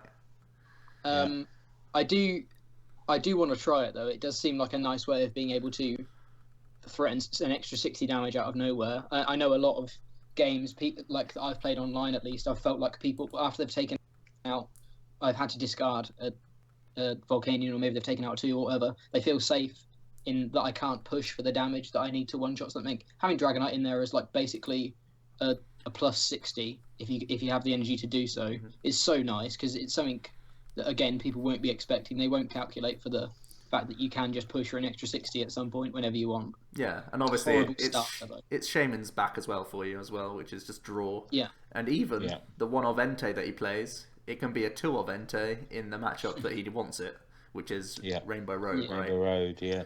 So this... I really like the Entei at the moment as a 1 of. Yeah. Making that effectively a 2 of in the matchup is amazing for you. It's so filthy good against Rainbow Road that I can see with the Dragonite it does make it very strong. I think the question you have to ask is Dragonite better than Super Rod? Because he's not playing Super Rod.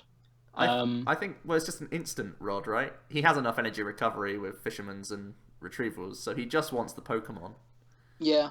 It's just It's only the question of ability lock, right?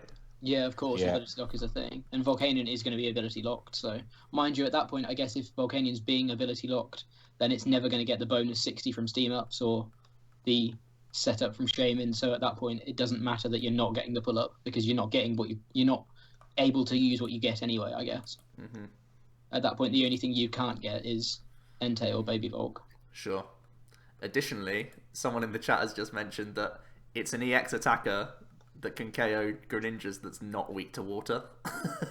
So this could actually be really good against Greninja. It can discard splashes as well. 4 energy though is even with Volk support, Baby Volk support, 4 energy is a lot of energy. Yeah, 4 Volk and Elixir. Anyone? It's definitely got potential. I completely blanked on that in the chat. Thank you for mentioning that. That's interesting. Maybe that's another reason why you might want to play Dragonite. Yeah. Apparently, I also read or heard somewhere that he actually beat a Gyarados deck by attacking with it's crazy. Dragonite. He just attacked a couple of times to Dragonite in it. Yeah. So won him the game. Well then. Mind blown. The one Scorched Earth I think is also quite nice at the moment. I don't know whether I'd play it over things like Parallel, Skyfield, Rough Seas, whatever, but I think having that extra draw support under item lock is really nice. Under ability lock, sorry, is really nice. Yeah, extra draw is always not a bad thing. Yeah, I think the fact that it's non-ability is just the main thing that I like about it. Just to get fires in the discard for Power Heater in general. Gets fires in the discard, but it also means under a Gar block, you're not relying on your supporter for the turn. If you need to Fisherman as well as find a rope or whatever, you still have outs to draw cards. Sure. And it means he can do the big old Skyfield overload, only then to bounce it himself and discard weak stuff. So Humans and Hoopers and things. It's weird. I don't think many people are going to follow this route, but it works. It's a nice list. It's a nice list. The things that he's had to cut is 1 Elixir and 1 Retrieval, I think, are the cuts that he's made. I'd say 1 mail before. Really? I think 3 Retrievals, right? As well as Fisherman. Okay, fair enough. You've played more than me. In my opinion. Yeah. Okay, so I mean, 3 Elixir you can get away with quite a bit, right? Yeah. I think so, yeah. I've been saying to Joe all week, how did people get away with 3 Elixir in Yveltal? But I think because this is all basic, it's so much nicer. Yeah, that's fair. The Olympia, I think, is becoming more and more staple for Volk because even with 2 ropes and 2 floats, those times when Fright Knight does get a turn, you can just lose the game. So having that VSC Cribble is a big deal. Me and Luke were testing a lot of Volk, and it seemed that whenever Fright Knight did have that turn, it was over. Yeah, definitely. So, and especially with an extra chunky guy in Dragonite, it's good to have Olympia Ranger in here as well. Another tool for Plume Box and Ninja to an extent, because you can Ranger Steam Up to actually KO through a break. So yeah, it seems like a pretty cool list. I can see why it did well. What do you think about the 2 Fury Belt? This is the thing that I question the most. Is Fury Belt still relevant enough to play as 2 count? I think at the moment I really like the. Well, Volk is so different from how it was like a few weeks ago.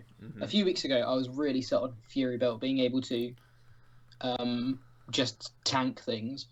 But that was in a format where, well, a different format to now. I think now you want to have access to the float stones just to be able to move things around and things like that.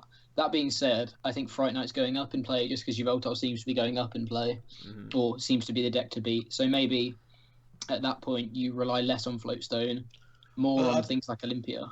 I'm not sure because in Yveltal, if they've got Fright Knight and Yveltal decks, they've generally got Garb, and I think they would favour playing Garb over having Fright Knight's ability. Yeah, that is true. I do like, because I was round Joe's at the weekend, we did some testing, and he played a heavy float stone and escape rope count, and it was just nice because you could constantly stream that attack. I literally never missed a turn of volcanic heat unless I wanted to miss a turn of it. Basically, I always had the option with free rope, free float, and ranger was what I played. I'm gonna say I didn't play Olympia though.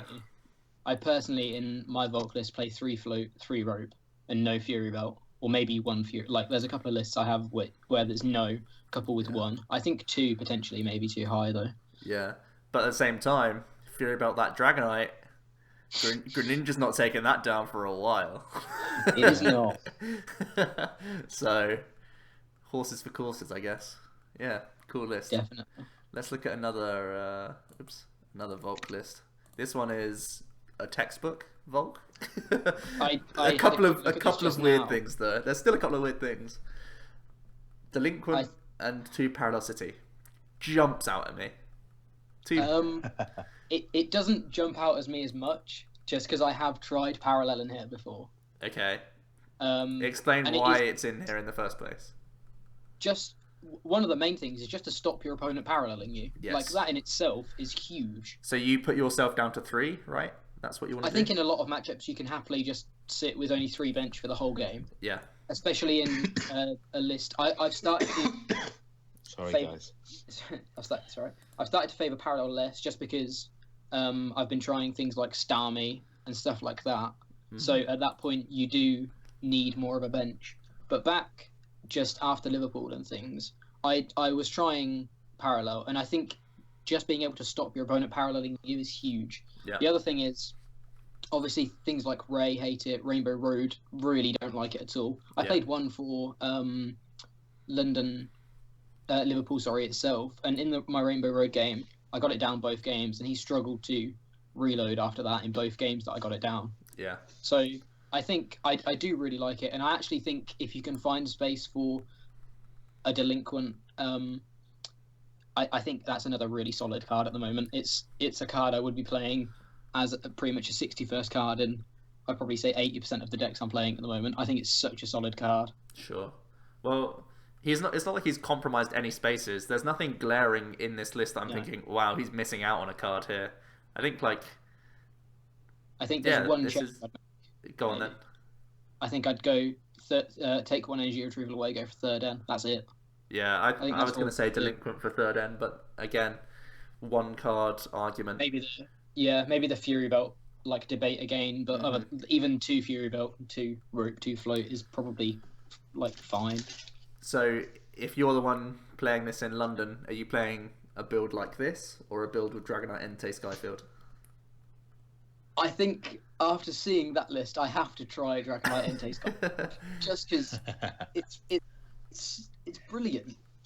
But I think if you were picking up the deck the night before and just going, okay, I know Volk's good, I don't know how to play it very well, I think this is a really solid list to start with. Yes. Incredibly solid. I mean, I like what you're saying about the Parallel dealing with Rainbow Road, but I guess the Dragonite Entei build deals with it in a different way. It's different ways of navigating the matchup. So it might be a preference call. This one seems to be full stop consistency, basically, right? Yeah. I love this list just because of how the 4 counts in it are just so nice. It's just such a solid list. Oh, the only thing that's missing is Ranger, maybe. Oh yeah, Ranger might be needed.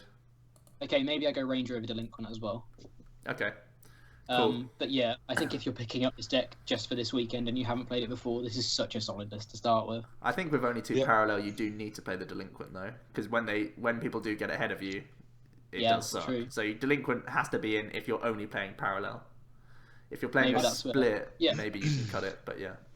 The thing is with this deck, with Parallel, I may be missing some here, but I just don't see the flow with Parallel. It's you're either reducing your own damage, or generally you want to have, say, 4 Volcanion EX and a Baby Volk at the minimum. Thanks for the follow, Hey Quasar. Carry on, Lee. Where's the space coming from for that? I just don't. I don't see what. I think other than against Rainbow Road, I couldn't see it there. But in general, I mean, Mega Ray you can one hit as well if you need to. It's personally, I feel it's very rare for you to be able to get 4 Volk down, 4 EX down. Yeah. Through one. So I feel you can get away with, not get away with, but you have to assume that you're going to have 3 down, as a maximum, and at that point you've got your 1 space left for the Baby Volk. You're getting rid of your Shamans and stuff. I know what you're saying, because it seems like both of the sides are counterintuitive to what the deck's trying to do. But it's I think the main thing is one of the main things is actually just stopping your opponent reducing your damage, because it doesn't nullify a whole steam up, but that -20 is relevant in some numbers. Mm-hmm. So I think just being able to stop your opponent doing it, but then I guess you could argue, well, another stadium stops your opponent doing it but doesn't reduce your bench or whatever. I guess it's more of a preference call then. Sure. Yeah, I think also one Salamence is a consideration. That card could fit in nicely in here. I think you need to. Salamence is still fairly new and find the right place for it, but I think it could be useful in this deck. Yeah, definitely. Ryan's saying, backing up Parallel. Ryan, of course, one of the best players in the UK, and he's been piloting Volk for a bit. He's saying a lot of the time, Hooper and Shaman will be part of that 5 Pokemon bench, so it rarely hurts you. Similar to what Jack was saying, really. So, yeah, seems pretty good. My only concern is, if you're only playing Parallel, there will be times where you're like, oh man, gotta dig for Delinquent now, just so I can bounce it, and until then I'm slow and hurt by this, so that would put me off. I think I'd want to play a split even with Parallel. Personally. Something that Arcanite has just said, 4-3 Volk seems to be standard now. I'm so glad people are seeing that 4-3 Volk is the way to play it. There were so many articles that were like, okay, baseline is 4-4 Volk, and I just disagree. I don't think you need 4 baby at all. No. There's never a need. All right, let's have a look at Rainbow Road. I've heard this deck's good. This deck is pretty good. Again, it's a list that has Parallel City where you wouldn't expect it to be. Thoughts on Parallel in this deck? Gross. I played against a guy in Dortmund, and my game plan was to next turn take a knockout, Parallel him, and N. And it would have put him in a real bad spot to try and recover from there. And then literally the only turn it would have been viable, he dropped his own Parallel, and it completely messed over my turn. I was like, I did not expect to see that. And it won him that was game 2, and it won him that game because it meant he could keep enough bench things. Yeah. I think it's a similar, like, in theory, it's a similar argument to Volcanion. You stop them, rather than you stopping damage, them reducing your damage in Volcanion, you stop them reducing your bench. Personally, I don't like it as much in here, just because I think the deck is so tight for slots, and even when you've got a really consistent 60, it's still pretty not inconsistent, but it still can just like brick it and just not draw what it needs to. I'd feel nervous about having one less Skyfield just to stop your opponent paralleling, things like that. It just feels like a deck where you don't have as much wiggle room for one-off text like this. Yeah, possibly. I mean, I do definitely see what they're doing with it, though. Like, I think it just stops your opponent doing what you don't want them to. For me, the cut wouldn't necessarily be a 4th Skyfield. I think it just becomes a 3rd Mail.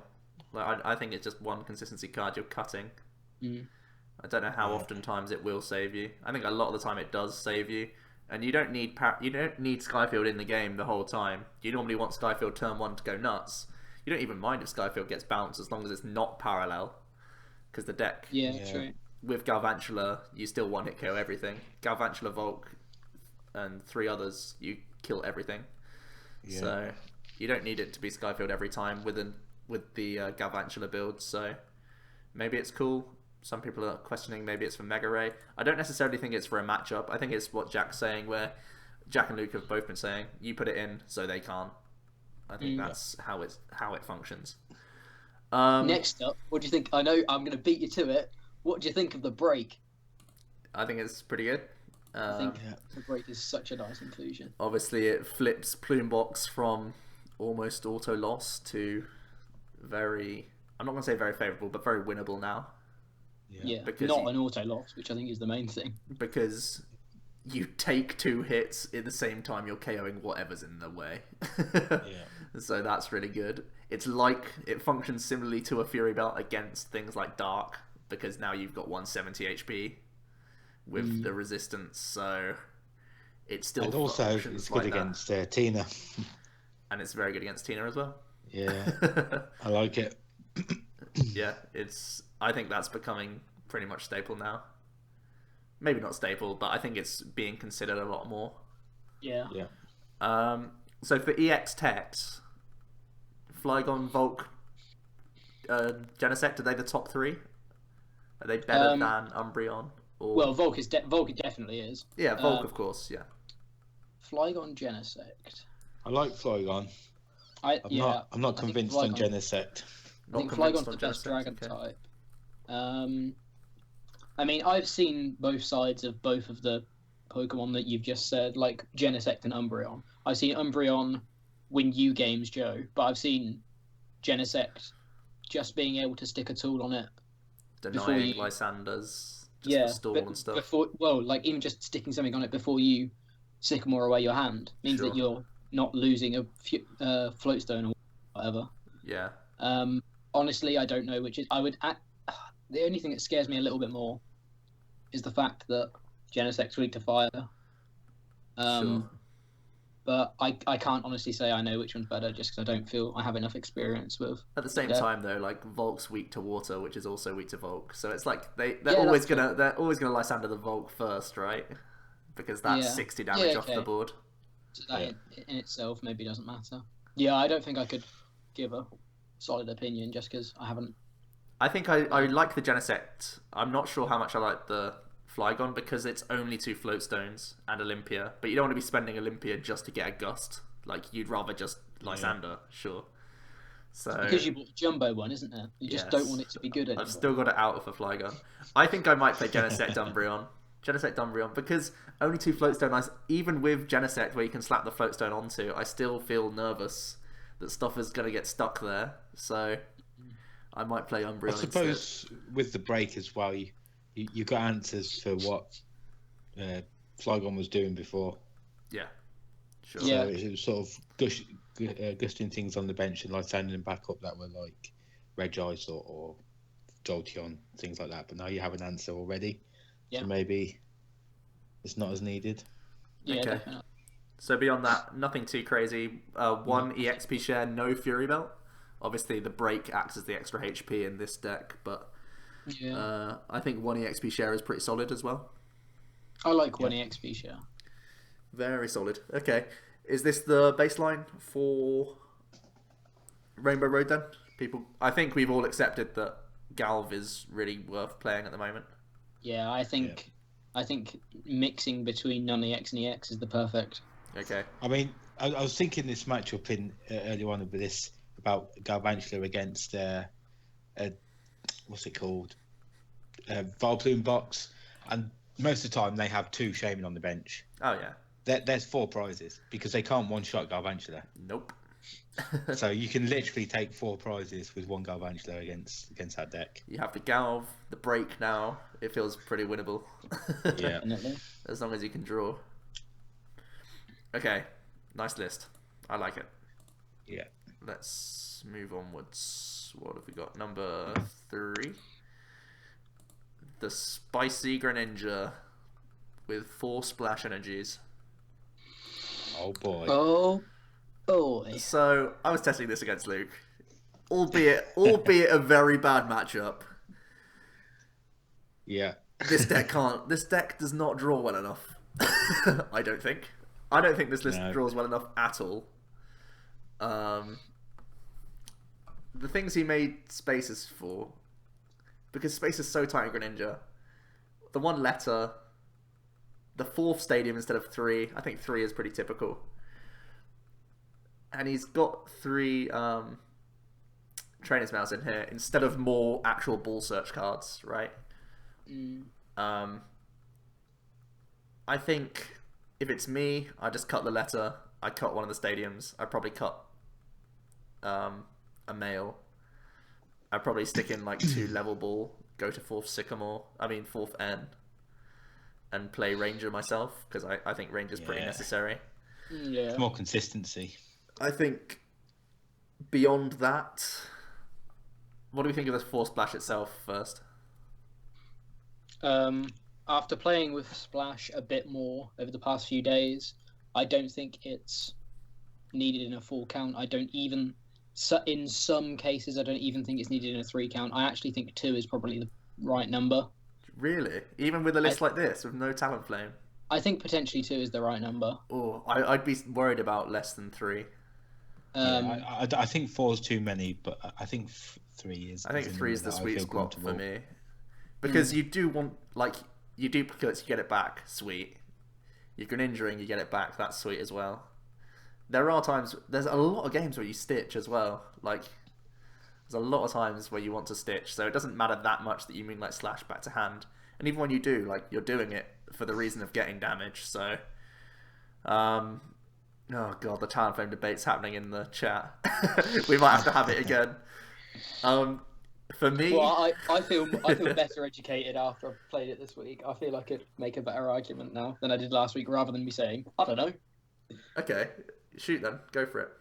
I don't think Talonflame's worth it. I know this week I've been testing Greninja more, just because I've been considering it more, and I've played without Talonflame and I've played with Talonflame. At the start of the week I wasn't playing Talonflame and I wasn't drawing great, and I wasn't having the best win rate against Yveltal. It wasn't awful, but it wasn't amazing. So I put Talonflame in.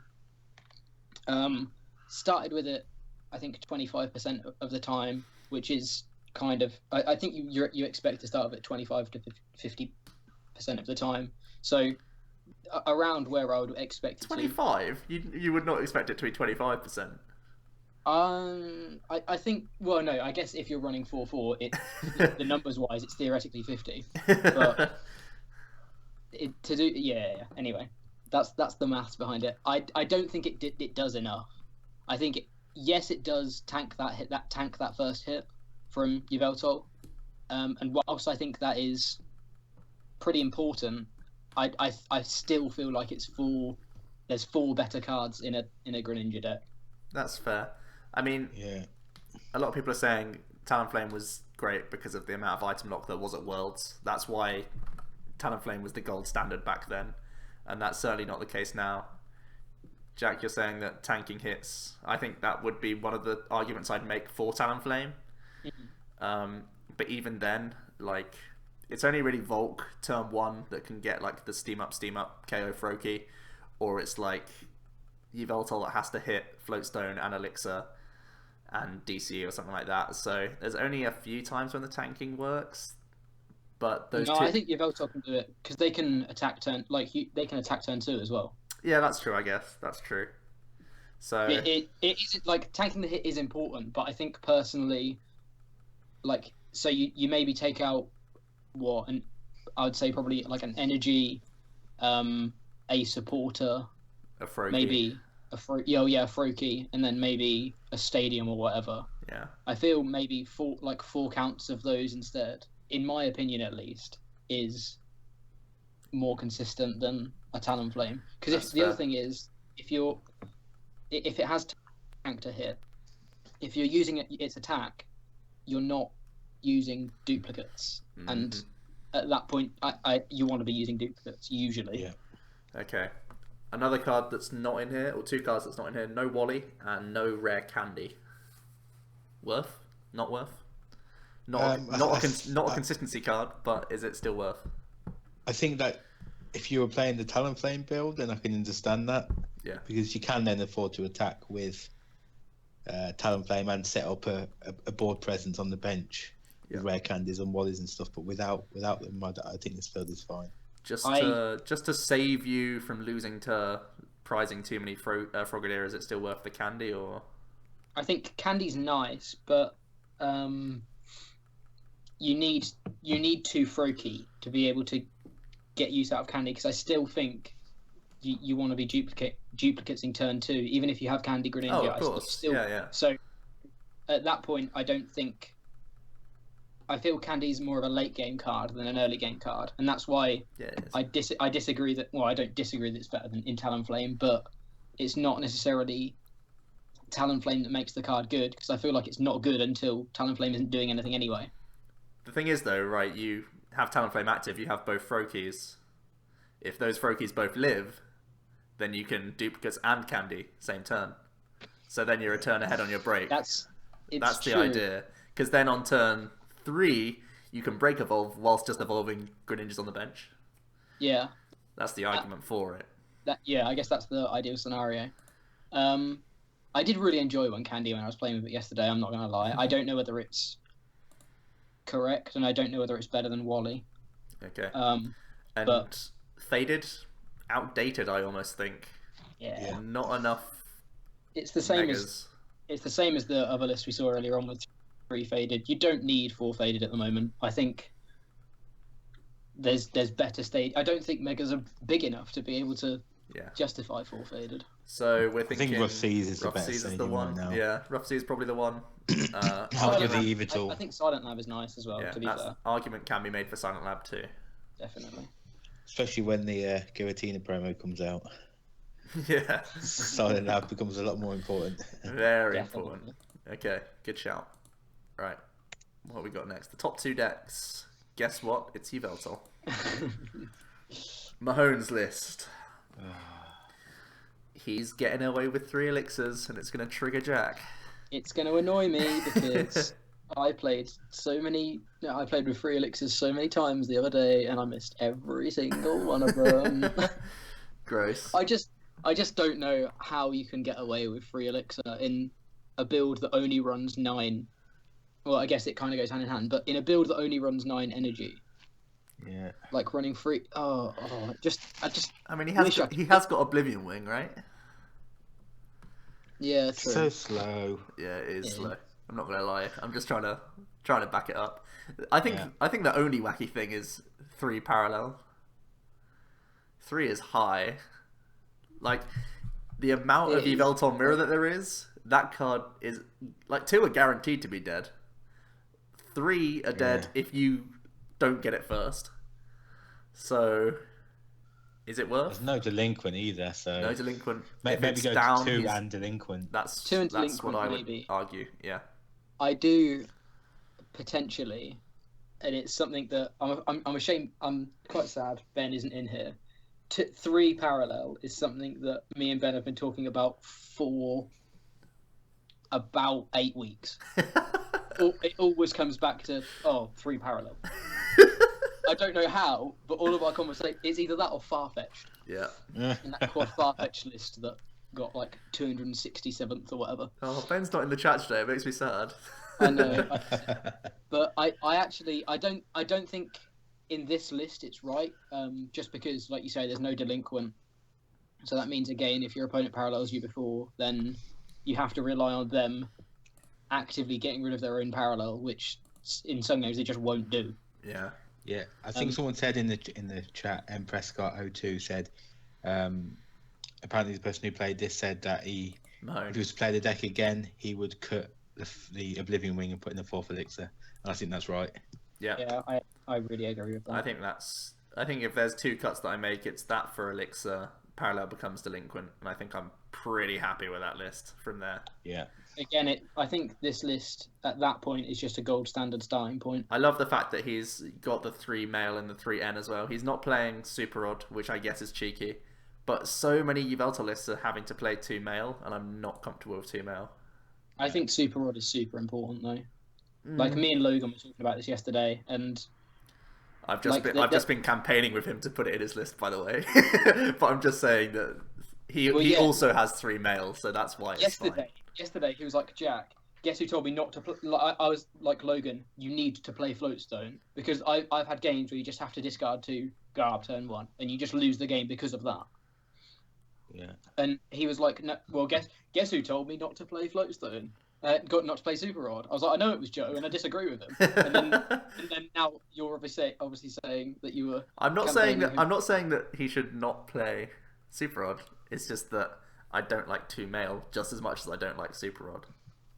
Yeah, okay. Basically. But yeah, he was like, yeah, Joe told me not to put them in. I was like, I know he did, but this is not Joe told me not to, but I got this list from Joe. Yep. To Joe talking about it, and I was like, that doesn't mean. Like, I still think you should play one because it's a really good card. Yeah. Okay. So this is either 2 or 3 cuts, I guess. Oblivion Wing becomes either Elixir or Rod. Parallel becomes Delinquent or Elixir or Rod, I guess. I think the only other question I have is, do you think you ever go to 1 hammer now? Or do you think No. 2 is... Too many mirrors. You got to play your mirrors.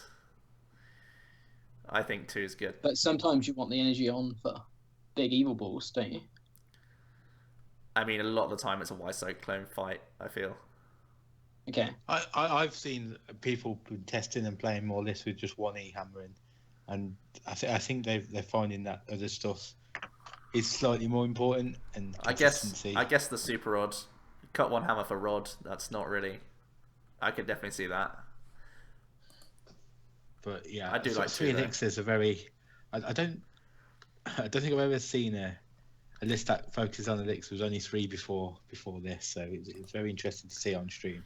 I mean, 3 parallel 2E hammer does balance out Rainbow Road quite a lot as well. That's a big consideration for the 2E hammer. Mirror, Giratina builds, and Rainbow Road, and Ray. Like, you cover a lot with 2E hammer. Yeah. Okay. A lot of people are making space for 2.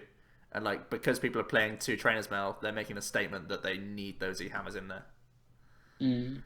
We haven't commented on Olympia yet, but since Azul's list, Olympia's been pretty staple. I think most people are playing it. We'll look at the list now that Jimmy played and he doesn't play it. So we'll have the discussion in a mo. Let's have a look at the winners list. Jimmy Pendarvis. He is playing the 1 Delinquent 2 Parallel Split. Thumbs up for Jimmy. He is playing 4 Elixirs. Thumbs up for Jimmy. Yes. Yes. 2 male. Thumbs down for Jimmy. Center Lady. And PCL. Center Lady over. The question. Center Lady over Olympia. The question mark. PCL or Olympia?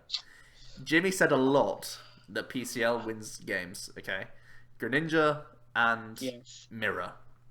That's where Center Lady is huge. I am scared as a Greninja player to see PCL.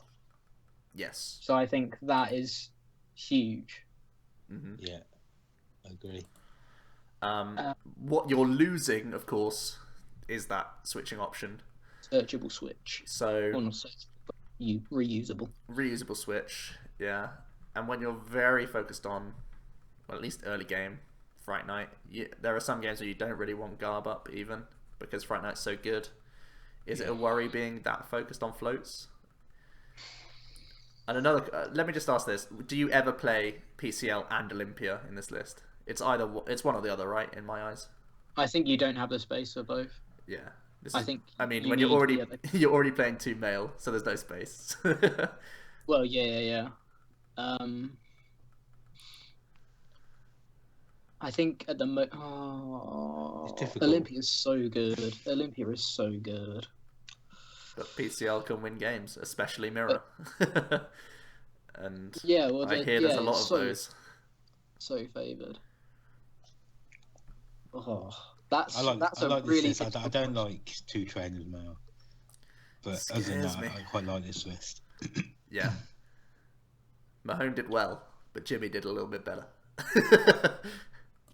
In terms of lists. Is that 3N as well? Yes. So, why all of a sudden has everyone started to play 3 or 4N when we were used to 1 or 2? I don't know, but I love it. Consistency. Let's go. Yeah, but there was quite a lot of consistency before, and play high trainers male count. It's weird that we used to see 2N 4 male, and now male is almost its highest count 3. Yeah. Because people mail into male too much and they get sad. Yeah. So now we just want actual supporters. I think in Yveltal, N is important because you benefit so much from it because you set up so many KOs. Yeah, I'm gonna say your board is where your damage is rather than having to search out. See you in London, Prescott. Thanks for stopping by. Cheers, buddy. See you soon. 3N. I really like 3N. I'm not saying it's wrong. Oh, I'm just no, questioning I know. how it just literally seemed to it feels like come it just up overnight. Yeah, it wasn't a thing, and then it was. Yeah.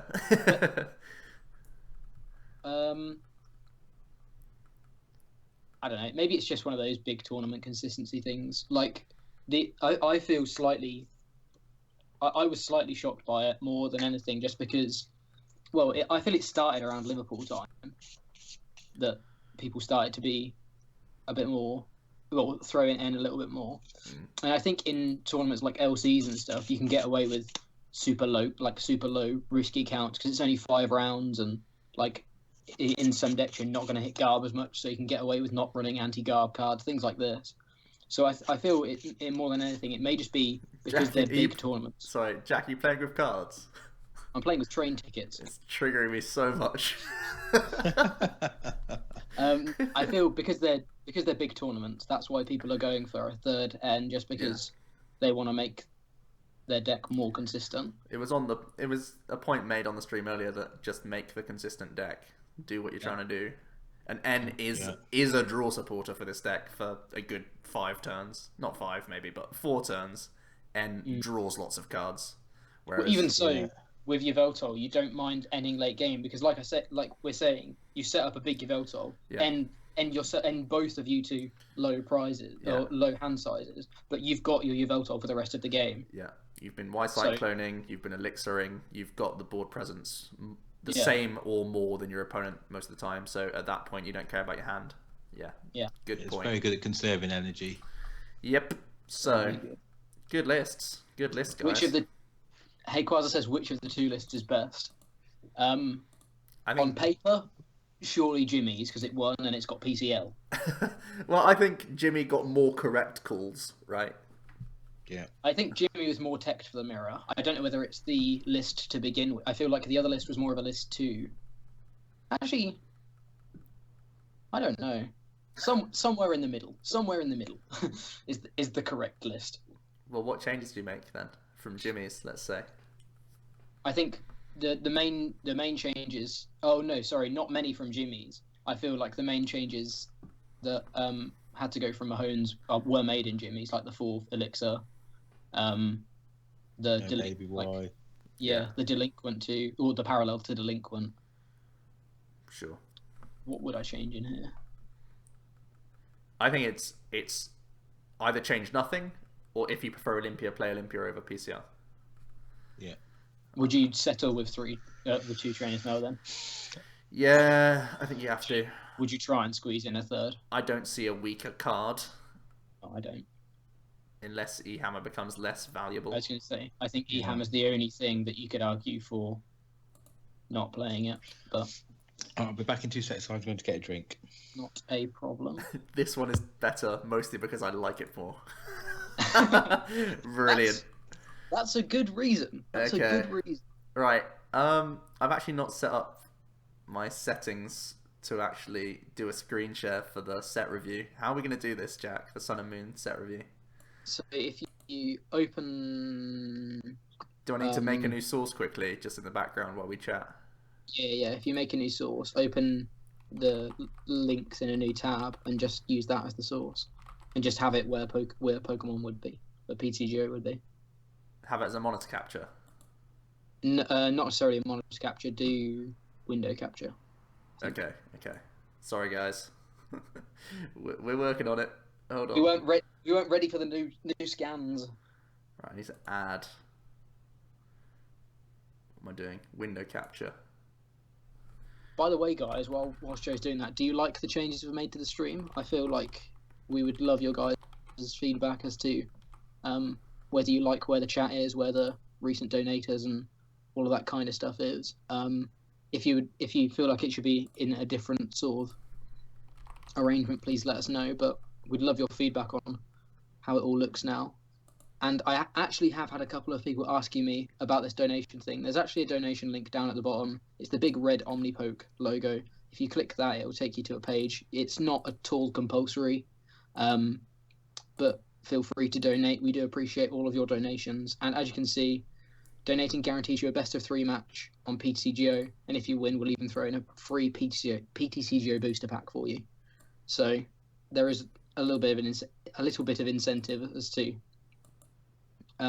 donating if you want to. Don't feel obliged, but we do appreciate it all. Hold on. Has the stream changed? Uh-oh. I've done something wrong here. Meanwhile, look, we deserve your donations.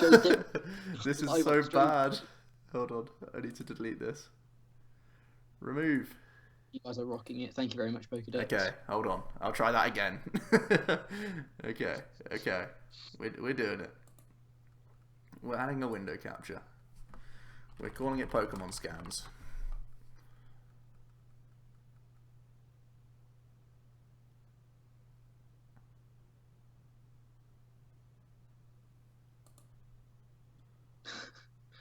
Mildly annoys me that the chat is in line, but Joe's webcam over the corner goes over the game. I like my lines not to touch.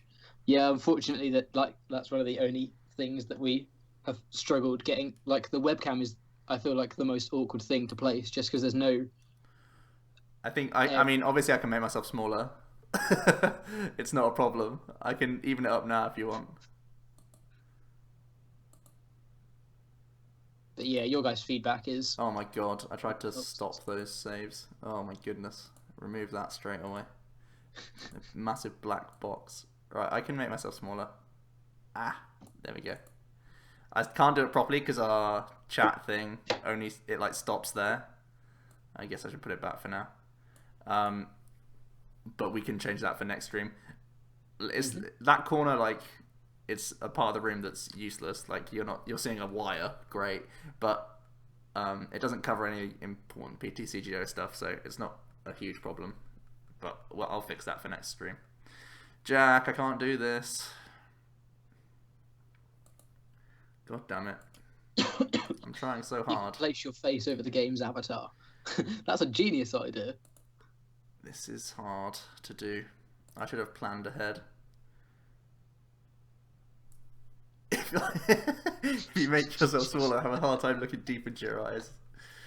I don't know what to say. You guys' fans are brilliant. Right, if I do monitor capture, roll with me, Jack. I can make it not full screen for the stream, can't I? I can make sure that the just chat is still there, right? Crop it down. Okay, where's monitor capture? Oh my god, can't even see it. Literally can't even see it. Can I do it as a media source? I can, can't I? Probably. I haven't used the new OBS yet, so. Oh, this is so risky. You look so small on screen that I shut my pants when I met you IRL. I'm a big boy. Shut your pants, brilliant. I'm not like a giant. I'm a normal sized guy. If you don't know, guys, Joe is actually 8'6". You're a sucker for redheads. Well, that's good to know. Not enough people are. Cry, cry, cry. Jokes. It's fine, guys. Oh my goodness. Jack, I feel like the only way I can do this is a monitor capture on its own. Yeah. And we lose the chat. Well, we're showing them new cards, so chat, you've got to deal with not seeing yourselves for 20 minutes. I'm putting my foot down. Hold on, it's gone completely black. That scares me. Oh, I haven't done enough here. Why have I not practiced this? Can't imagine those Christmas jumpers in real life. They must be dazzling. Oh, I've lost PTCGO as well. Everything's gone wrong. Hold on. Oh, mine's just quit as well. That's weird. Okay. Shall we just talk about the cards, Jack? People can just open Poker Beach. I'll drop the link in the... I've already got it up, so I'll do it. Drop the link in. You can follow us as we go. That's what we're watching. We're going to be going from the top, so from the top. Let's go. Downwards. Okay. Do you want to start? Serena. There's a card we're going to talk about later that kind of keeps this in check, but I think this card is insane. I think it's really good. With Forest, I think you just get so much value. Just look right. It's an automatic hand scope. Great. Then you get to discard the single supporter your opponent's got, the single shaman your opponent's got, and you can do this all turn one. I just think it's madness. I don't think it's that good anymore because of Oranguru coming out. Yes. beforehand, I was super scared about this card. I thought it was going to be the new, gross, disgusting, impossible, ugly, why am I playing Pokemon deck to play against? Because red cards a thing, Silent Lab's a thing, Delinquent's a thing, and now we have this discard with Forest, if you want to play Forest. Well, you do want to play Forest. I don't know why I mentioned Silent Lab, but you know what I mean. These sorts of disruption cards are... Turn 3, you can get rid of one of their cards. But like even a Alolan Raticate would work so good in this deck, because you can just be like, cool, I'll search my deck for 5 Crushing Hammers. 4, obviously, but like, you know what I mean. It's not going like... well, is it? It's really not going well. This card is a card, is what we...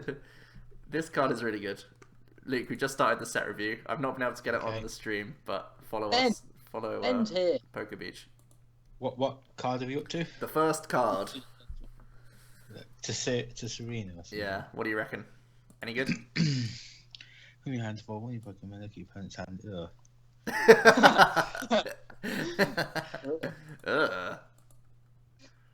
Hello, Ben. I could talk for hours on the direction that Pokemon are going with this new set and the way the format they're looking to shape it up. It's obviously slowing it down. That's the first thing you notice. There's a lot more stage 1s, there's a lot less sort of basic GXs that hit crazy damage. The format is definitely slowing down. Mm-hmm. Will there be a time other than a couple of tournaments? So we'll have 3 mini formats where Forest and these things are legal together. Assume that's going next rotation. Yeah. There'll be a time when they're both together, though, right? Not for long, but it'll be around together.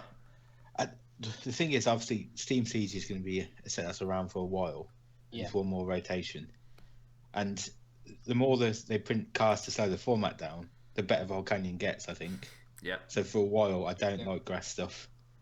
But do you ever think they actually set up, if you play a deck like red card, then they draw badly for a while, you just have lots of disruption, delinquents, stuff like that? Possibly. Do you think it's enough or too slow? I think it could be too slow. I think there's room for it because some geniuses at Pokemon decided to reprint Crushing Hammer again, which I think is the worst card for the game they can possibly print. I hate that card so much. But anyway, I do think that we'll talk about could be a thing.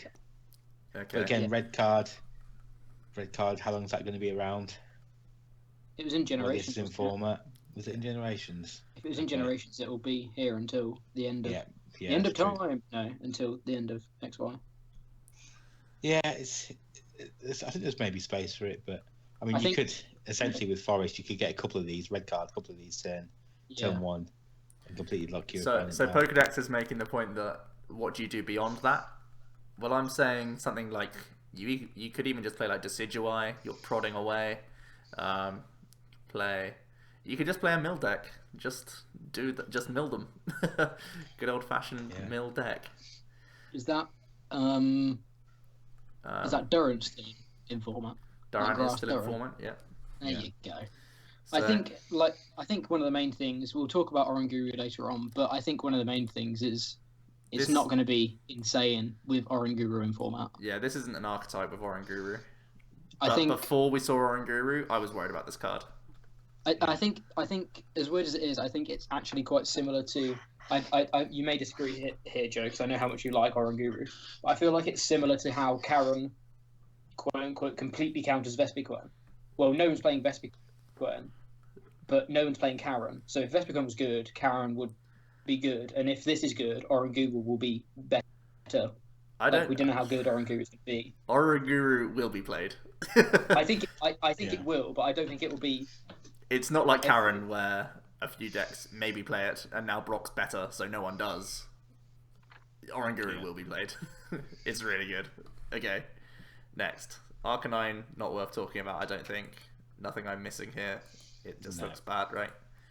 Yeah. Lapras GX, the first GX Pokemon that we've seen.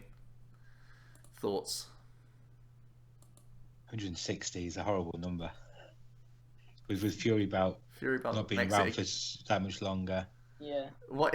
Stop. Think about the here and now, Luke. Think about now, not just how much longer it has.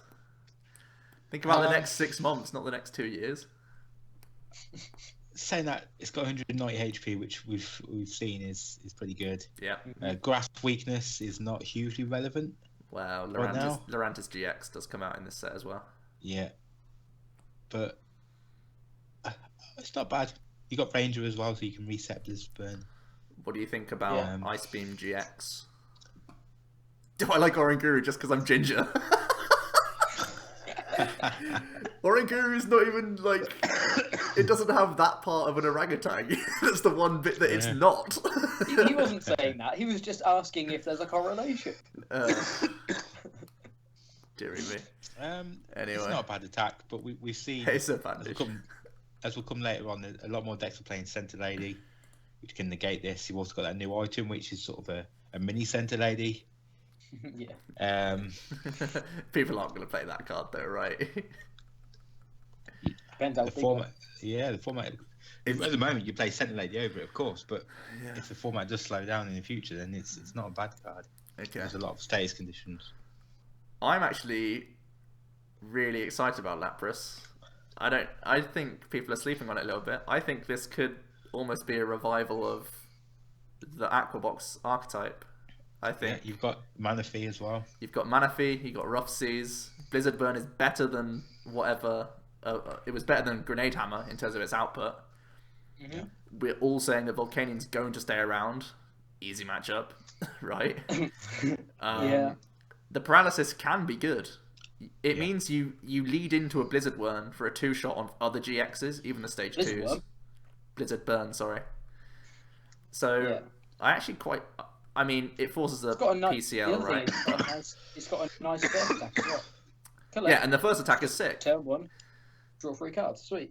I actually force your opponent to N. If not, you've got a lot more resources. Maybe I'm still...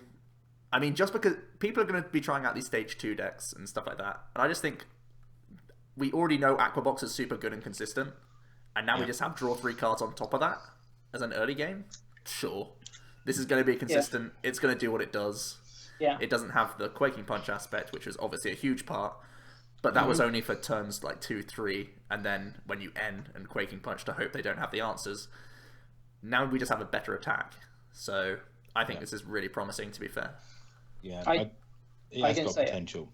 I do like it. I think, obviously, with everything, just before we carry on, this is only half of the set, so we don't know about what else we've got. But I think it's definitely got potential, and I think it's the not the non-EX, the basic GX that I like the most, just because, like you say, it does fit into Aquabox quite nicely, and it does give 3 very nice attacks for that deck. And also bear in mind that Lorantis would be the biggest problem, but Aquabox always played either Regice or Glaceon, and Glaceon does counter Lorantis, so potential. That gets the big old stamp of potential. I'll give it. Yes, definitely. I'll give it 4 Wassies. No, we need Omnis. We need Omnis. Someone's asking to backtrack because they've been AFK. We're putting it on YouTube. Don't worry. You'll catch up. You'll catch up. Okay. Essentially, Serena may be good. Arcanine is bad. Lapras is probably going to revive Aquabox. Okay. Is essentially what we've done. So. Crobat. We don't care about the Zubat or Golbat unless the Zubat has free retreat anyway, right? Yeah. Golbat is always going to be the Generations one until that's rotated. Yep. This Crobat, any good? Hit me, Luke. Hit me. Not really. No. No. I mean, it doesn't have to be outstanding to be considered because Golbat is really good itself, and we have more search for evolutions. We do have the break as well. And we do have the break, but that, I mean, yeah. I think three colourless as a break. The attack did Psychic 2 colourless, I think. No, the break is 3 colourless. Okay. Yeah. Without Dimension Valley, I don't think it's as good as it could have been. This card didn't have to be great to be considered, but it's not even good. No. So I don't think we're going to be seeing much from Crobat. No. Espeon GX. Jack, do you want to jump in? I know you quite like this one. I Or do you quite think like it's this okay? one. I think potentially there's a format where Espeon is at least considered. I don't think it's the format at the moment because I don't think at the moment placing 10 damage is insane. I think in the GX format where these 200 HP Pokemon are evolving from 60 HP basics, we could potentially, if there's some kind of devolution type effect, I think it could There's definitely. Espeon EX, which does that. Yep. It's I know, but I'm thinking in a post Sun and Moon format. Okay. I think this is where this is good because I feel like EX is always going to be the primary decks until there can't be any more. I think one thing that people will first sight will perhaps underestimate: say damage and auto confusion for one psychic. Auto confusion is an absolute pain to deal with sometimes. It can be annoying, sure. But I mean, again, it's one of those things where if we're going into more evolution decks, they automatically get out of it straight away. PCL, Yeah. Solgaleo gets around it. So maybe yes, every now and again it can be really annoying. I don't think Psychic's a good enough attack. I just think it underwhelms me. And the fact that it's weak to Psychic already means it has to be, at the moment at least, competing against Guardy. Yeah. I don't see it doing that. I don't think it's insane, but I do think it. I think Division is not an attack to, like, discount. I think placing 10 is actually a pretty big number, especially when we have some other placing effects in the format and things like that. I feel like placing 10 could be relevant. But I don't think it doesn't blow me away, but I think there could be a space for it somewhere. Okay. Yeah. Right, Toxapex. Just a stage 1 with the Toxic Spikes ability. As long as it's in play, whenever your opponent's active retreats, the new active is now poisoned. Burn is the one that's changed. Poison is obviously still the same as it was 10 between turns until you It's move interesting around. the amount of status conditions that already a couple of cards in you can see there. They're putting a bit more focus on status conditions in attacks and abilities. That's definitely interesting. Is it good enough? No. I think we need more poison support. Like, I mean, in say- expanded, is it good enough? In expanded, is it good enough where we have Verbank? Maybe if you can find space for it, it's just I it just better don't know than other things? I just don't know what deck it fits in. Yeah. Has a big old retreat cost as well. I would love a deck that is focused on status conditions. So I'd love a deck where if your opponent's Pokemon are poisoned, their attacks do 20 less or something like that. And I feel like I would love that type of deck. That would be really cool. Okay. I think at the moment it's below the line of playability. Yeah. Okay, quick mention of Cosmog and Cosmoem, because obviously both Lunala and Solgaleo evolve from this guy. So 60 HP, draw a card is fine. Like it's better than 10 for 1 energy or something else that it could be. And teleport again, it's fine. Like these cards don't blow you away, but it's a benefit that's not nothing. So thumbs up for those. We'll get on to Lunala, Solgaleo in a bit. Haven't seen a Persian yet. Crocodile is garbage. Alone and Dug Trio. Now bear in mind this did get 3 Wassies on Wassie's channel, so whatever that means. What do you think about Alone and Dug Trio? Don't. Can it stack? Yes. That's annoying. Mildex. Floatstone. Yeah. Solgaleo. Like, Floatstone Solgaleo just means this is bad. Olympia. Garbodor. So many reasons why I think this card is really not good enough either. Like, we've seen this on other cards before in the past. They've never been good. The only time it's been arguably worth doing was Aqua's Secret Base, right? And that was because there was nothing else you wanted to play in Totina. So I think Dug Trio is like half a Wassie at best for me. Yeah. Very underwhelming. I'm not having this. These are Omnis, not Wassies. No, they're Wassies. I love There the is- Wassie rating scale. It's hilarious. But we don't know what the scale is. Exactly. all I know is that half a Wassie is bad, and that's where Dog Trio is. Okay. Solgaleo GX. Oh, I still think this card is good. What do you mean still? Oh, now that he's a stage 2? Now that he's a stage 2, I Yes. still think it's pretty good. 250 HP is mad. Ultra Road is mad. Soul Burst is mad. Hold on, stop just saying mad. Tell us about the card itself. They can't see the card. Okay, so 250 HP metal type. Obviously weak to fire. That's annoying, but it's something that I still think this is potentially good enough, even in a Volk heavy format. Because you don't have to pair it with metal stuff. You only need one metal for that first attack.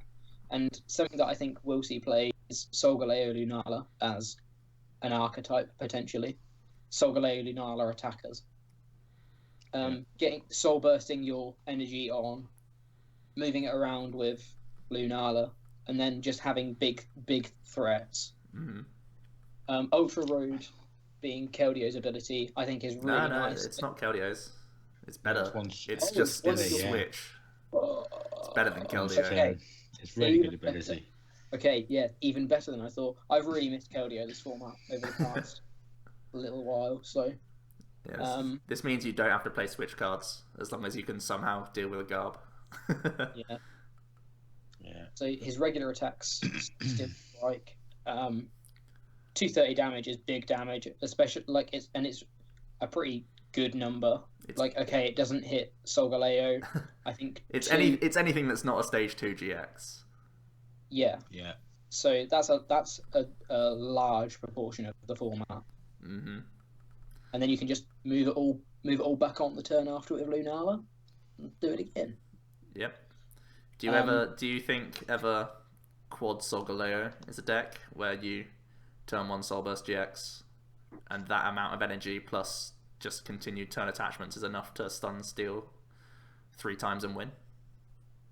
Not in a format with Volk. Let me just say this though. Here we go. You can Soulburst GX, shield energies on, and if you weave in a Hex or play a Lowland Muck, you can actually tank a hit from a Volk. You search out 2 shields, you're done.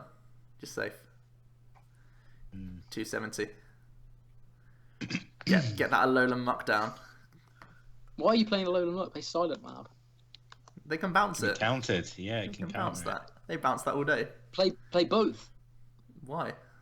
Well, Don't play both.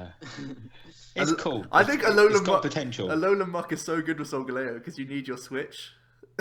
So it means that Muck can't get stalled. I think that's actually such a cute combo. But Pokedex is saying there's 3 GX attacks he likes more. There's 3 GX. Okay. Taurus, Soulburst GX is easily my favorite GX attack. This card this attack is so nuts. Okay. The thing that worries me is it too slow? No, it's not. No. It's not. No, It's not. no, It's no. turn 2, 250 HP tank. 250 is so much HP. Okay. There hasn't been any stage 2s around for a long time other than Greninja, and that's because it has water duplicates. Yeah. So having having to evolve without things like Beach and stuff like that, I don't know. I do think the card is good, and I do think it will see play and have potential, but I just think I'm not 100% sure where it lies. I just think the payoff is too big. We can go back to playing 4 Skylar on our list just to hit the Candy or the Ultra Ball. I think that's what we do because 250 HP is too good to pass out on, to miss out on. I mean, and you can get away without playing Ultra Ball now as well because you still play some obviously, but you have Nest and the other ball we'll come on to in a bit, which helps a lot. But 5 energy. Okay, so you can play this. You can Rainbow Energy onto Solgaleo, and you can accelerate any acceleration. You can just play metals and play Quad Solgaleo or like Solgaleo plus Genesect or something like that. Yeah.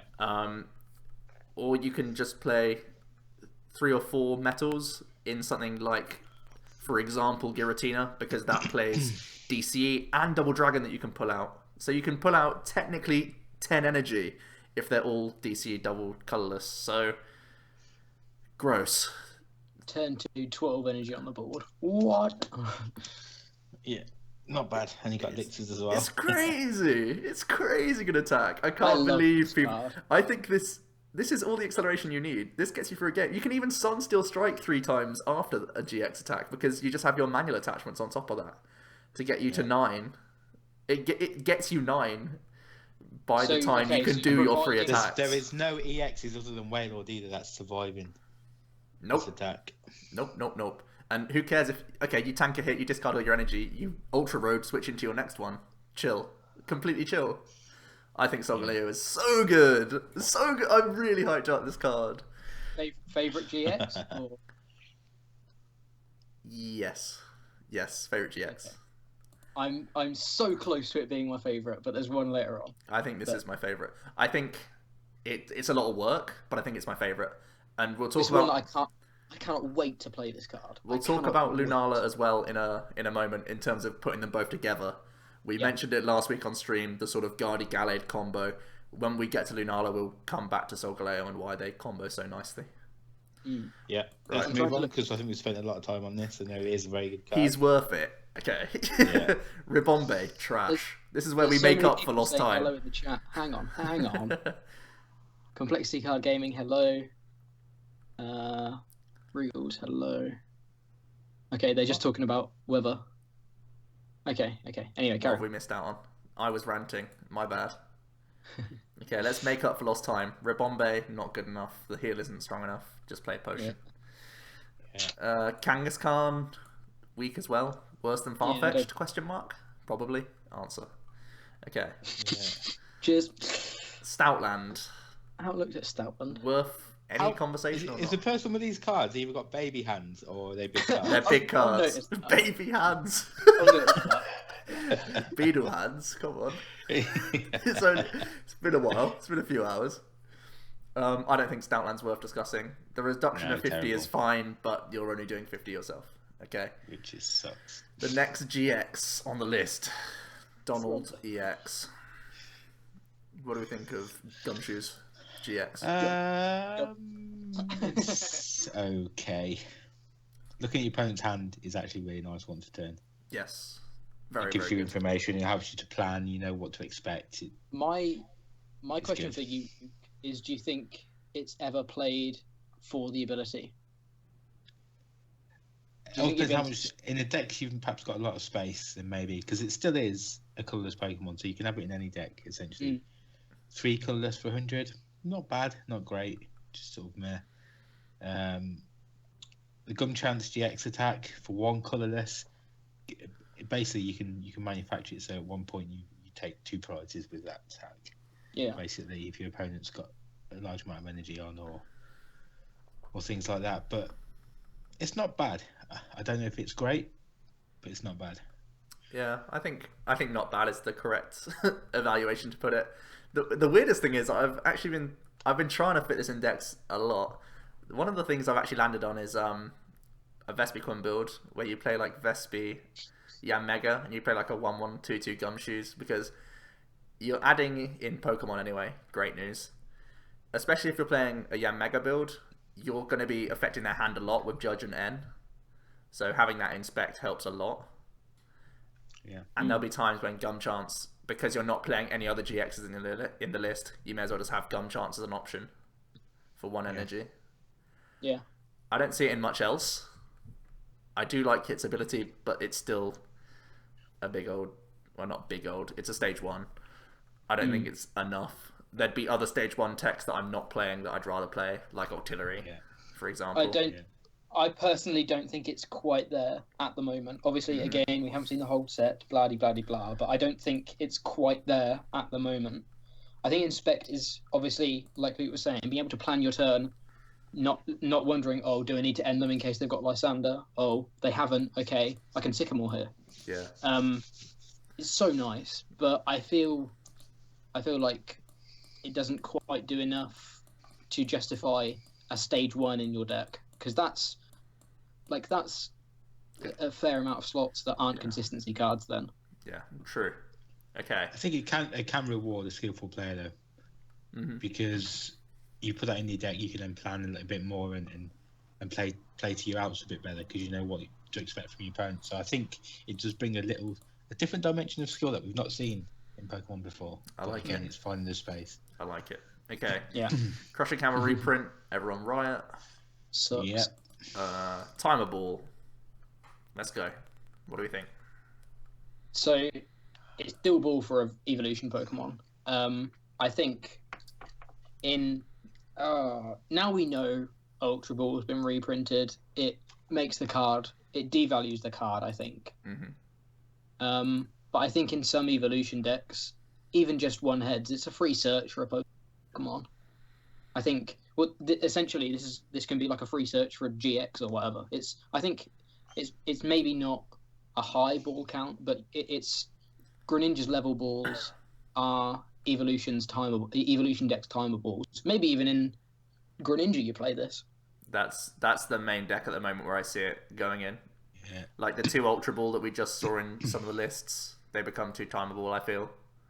At least one. At least one timer ball. If you're playing, you need one. Like you've got 4 dive, 1 or 2 level, 1 ultra, 1 timer.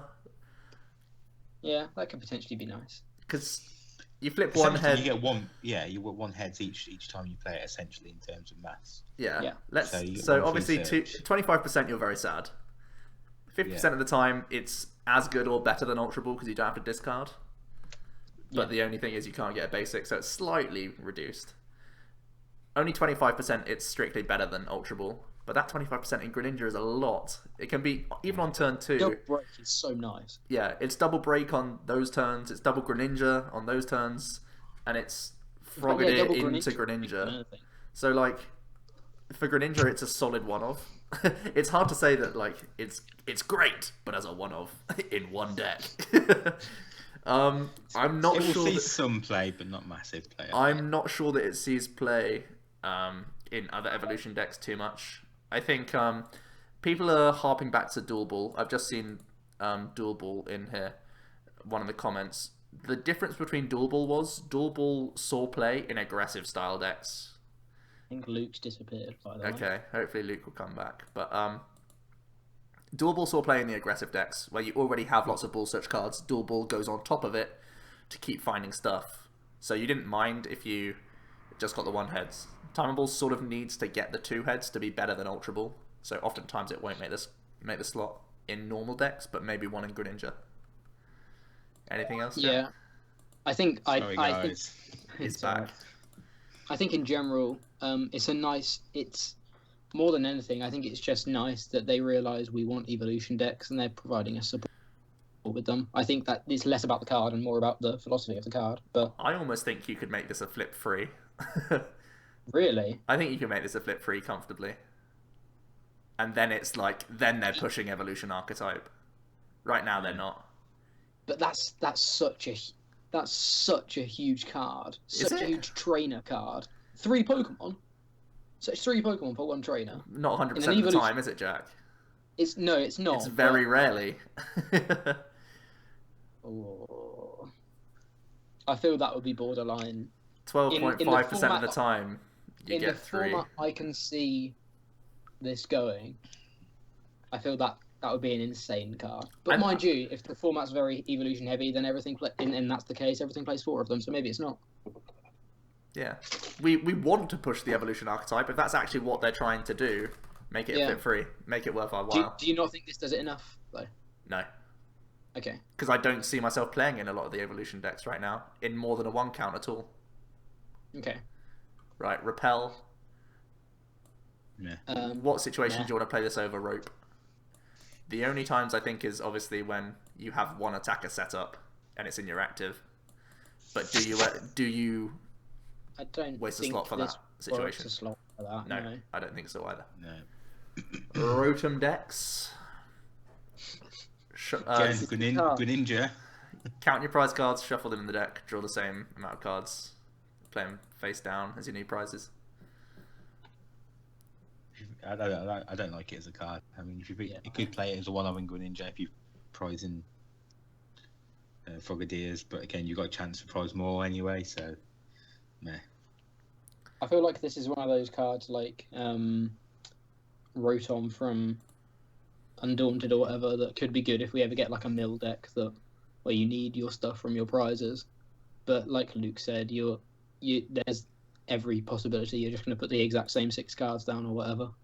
So I don't think it warrants a slot. I don't think it never goes in over map right now, I don't think. Unless you are playing Greedy Die combo. Lol. That's about it. Because, I mean, you could shuffle your Greedy Dies in and they're still in your deck after you put 6 out again. Yeah. EXP Share reprint. No one's too bothered about that. Good card. Solid. I think it's a good... I think in an Evolution format as well, it's a good card. Okay. Ilima, the supporter that no one wants. So annoying. It's almost like we didn't get a card printed here. Each player shuffles his or her hand to their deck. Each player then flips a coin. If heads, that player draws 6. If tails, that player draws 3. So if you're just thinking about your own side of the board, in both outcomes, it's worse than Birch. And Birch sees 0 play. Yeah. And you have half the time, you're giving your opponent 6. So it's not a Disruption supporter half the time. Yeah. Bad card. I think it's terrible. I think it's a really bad card. Looking at the supporters, I mean, we've got no Sycamore reprint in there. I do worry about how slow the format and the lack of decent supporters we have. I hope they print some other stuff in the next couple of sets. Well, the thing That's is, for sure. the only thing that is keeping me happy at the moment is the fact that we're not going to see a Sun and Moon on format until I think 2019. So they have 7 sets to print a better supporter. Yeah. So I'm not too, because theoretically, if they're doing it how we think they're doing it, we're gonna have N up until Sun and Moon on, and N is always better than this. So they have 7 sets to print a better supporter. So I'm not too worried, but I just think the card's awful. Semi-I is saying combine Ilima with Octillery. At that point, you're playing at least 8 bad cards in your deck. Octillery is not bad. For not much of a payoff, because you're still giving your opponent 6 cards half the time. For essentially an N. Yes. That's 8 cards worth of N. And no, guys, it's not the new Shauna. I'm never going to tell you to play Ilima in your lists. Never. Sure. Okay. Maybe one day. Okay, Professor Kukui. I like it. I think it's better than Giovanni. I think this is better than Giovanni because Giovanni gives you the chance to do either of the two things. Draw cards or deal 20 more damage. Kukui gives you both always. And normally you only draw in 2, maybe 3 off Giovanni. Exactly, anyway, so. exactly. Unless you're in top deck mode, high five, you got yourselves with Giovanni, slightly better than Kukui. But in almost every situation, you can Kukui and be happy with it. A lot of like you're saying earlier, that we had that 230 HP attack off. Is it Solgaleo? That all of a sudden knocks out other GXs. Exactly. 250. The one off Kukui is probably stapling Solgaleo. Yeah.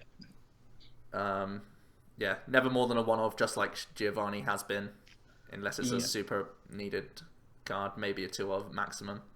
But replaces Giovanni. I do like it. Replaces Giovanni. It's a turn 1 supporter as well, which Giovanni isn't a lot of the time. Yeah. It's not a great one, but there we go. Okay, we've got some beautiful full arts. Full art Kukui is going to be cool. DCE as well. Oh yeah, DCE, yeah, DCE reprint. is notable. We've got a little Ultra Ball, which some people have talked about. Oh my god, I want 4 of this card. Okay. Luke, what do you think? Yeah, but I don't. That's all with London. The price of these will be pretty hefty. That's what you're doing, guys. Go to London to get the Sun and Moon playset of Ultra Ball. That's what you're playing for. Yep. Okay, on to Collection Moon. Pincer is an interesting card. Very interesting. And annoying and boring and all that. Bloody annoying. Yeah. Sky Throw for a DCE. This is... Yeah, okay. Flip a coin if heads. Return your opponent's active and all cards attached to your opponent's hand. I didn't think you liked this, Joe. I like it. I mean, that effect is so annoying if you're playing a stage 2 deck. Like, think about if you're playing Solgaleo Lunala, you've set up your big dude, you've done your GX attack to set up loads of energy. Flip that coin, bro. Put it all back in. Get it back in your hand. Where This do you see sizzle, it fitting? this pincer is just super rude. Where do I see it fitting? Maybe part of that Tesserina deck Yeah. as the attacker. Mhm. Maybe I don't know. I think just because it's DCE, it's splashable. Whenever there's a thing that you can't conquer, flip the coin. Yeah. I can't Don't deal have with to deal I with can't it. deal with this 6/7 energy Yveltal. Let's flip the coin. A lot of the time, you win the game on that flip. And if you don't win the game, you don't lose the game by flipping that coin. So, DC is so easy. Such an easy thing to just... Well, I guess I lose this game. Oh, wait. Flip the coin. 50-50, I don't lose. I think it's pretty Scary. gross. Pretty Scary. gross. Yeah. Good card. Okay, Grubbin. Quick mention that it is a grass type. That's important for when we look at Vikavolt later. Yeah, just need to see Charge. Oh wait, Charge Bug isn't going to be, is it? Chargerog Oh. is. No, it's not. There's no space between Fermentis and Grubbin. Oh no, okay, you're right. Okay, cool. Good point. Good spot, Jack. Okay. I got you guys. Lurantis GX.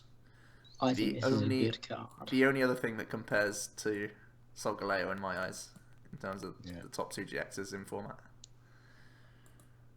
210 HP as a stage 1 is bonkers, clearly. One grass energy for 40, and attach 2 basics from the discard pile in any way you like. Any way. Oh, so many reasons why this is good. So, off the bat, it's the HP of Mega Man, the attack of Mega Man for half the energy and basically half the damage, let's say. Yeah. And it's anywhere. It's not 2 to 1 target, it's 2 anywhere. Oh, that's such a good trade-off. That's insanely good. Is that not just insane? It is pretty good. That card is insane, right? Go on. Yeah, I think this is potentially this is definitely. This is definitely top 3 GXs for me. I think the 40 is insane. Well, not the 40. The attack is insane. The doing damage is nice. Attaching energy anywhere obviously is super good. Solar Blade, healing yourself is nice as well. Obviously weak to fire, that's notable. Considering we're assuming Volk is going to be a front runner going ahead into future formats. But we mentioned earlier on how Aquabox could be coming back. Well, here comes our triangular format, guys. Literally grass, water, fire. Here comes our triangular format. It's not going to be that simple, but yeah, even its second attack is good. Grass colours for 120 and heal 30. We've seen this sort of 120 plus an extra little bonus like sizzle discard stuff. What's it called? Ordino has the snipe. The heal of 30 is good. With its HP, that heal of 30 is really good. So many things look to 2-hit KO. It's already hard enough to hit 210. That 30 heal, you will get value out of a lot, I think. Yeah. And the GX GX attack? I don't think it's as weak as people think it is. I think people are slating this GX and thinking this GX attack. People just love Lurantis for its first attack and think you won't even use the GX. Maybe you want to play other GXs. I think you still just play quad Lurantis, and this GX attack is good enough. When you have this amount of acceleration, this amount of healing, and just that bulk, that attack is still fine. You do reach one-hit KOs. Yeah. You get there. Especially because, like you say, you can have 3 energy on there if you're using that attack, so it's just one more to hit 200. Yeah. Maybe 220 with a, what's it called? Kukui. That's the one. Cheeky little Kukui in there. Okay. Hello, James B. And Pokedex thinks it's the best GX. Okay. So do we play Lurantis just for its first attack and set up other attackers, or do we play 4/4 Lurantis GX? I think it's going to be better as its own deck. Yeah, I think so as well. I think the thing I want to bring up is Lurantis Vileplume. Yeah. I think because we have the Shinotic as well, which we'll look at. Literally, it's the next card we'll look at. That looks so good with Vileplume. Oh my goodness. You have so you have your turn 1 craziness where you're ultra balling and you're acrobiking. Unlike with the Vespi build where you're trying to get rid of Pokemon, here you're trying to get rid of as many grass energies as you can. You only need to play like 8 in your list, and then you start going for your Shinoticks. Shinotic then searches out your next Shinotic, and then that Shinotic is getting you into your Vileplume pieces. And then once Vileplume's set up, it's getting you enough Lurantis throughout the game. 2 Lurantis plus item lock is going to be so difficult to beat. So difficult to beat, I think. Even fire decks. I don't care about fire decks if I'm item locking. I don't think. Because Volk needs a lot of items. Yeah, it is. A lot. I think Lurantis Plume with 1/1 or 2/2 Shinotic. It's going to be a good deck. One of the first ones I build in Sun and Moon, I think. It's without a doubt going to be one of the first decks I build. I think this has crazy potential. Yep. I'm so hyped for this. This is really good GX. Really good. Without a doubt for me, top 3. And I actually think it's potentially the most... Hold on, let me just clear this thing up. Semi-I is saying you can use this ability once per turn. Look at Steam Up. It says once per turn. Look at all the other things that say once per turn. That's for that own Pokemon. So your first Shinotic searches out your next one. That one can use his one that turn. So yeah, that's fine. Assuming the translation is the same as usual. No, that is what it is. I'm pretty sure. Lurantis Decidui. Yeah, that could do the same thing as Kukui. You're right. And again, with Shinotic, you could just have that as well. Just you guys wait until we talk about Decidui. That's when I'm gonna.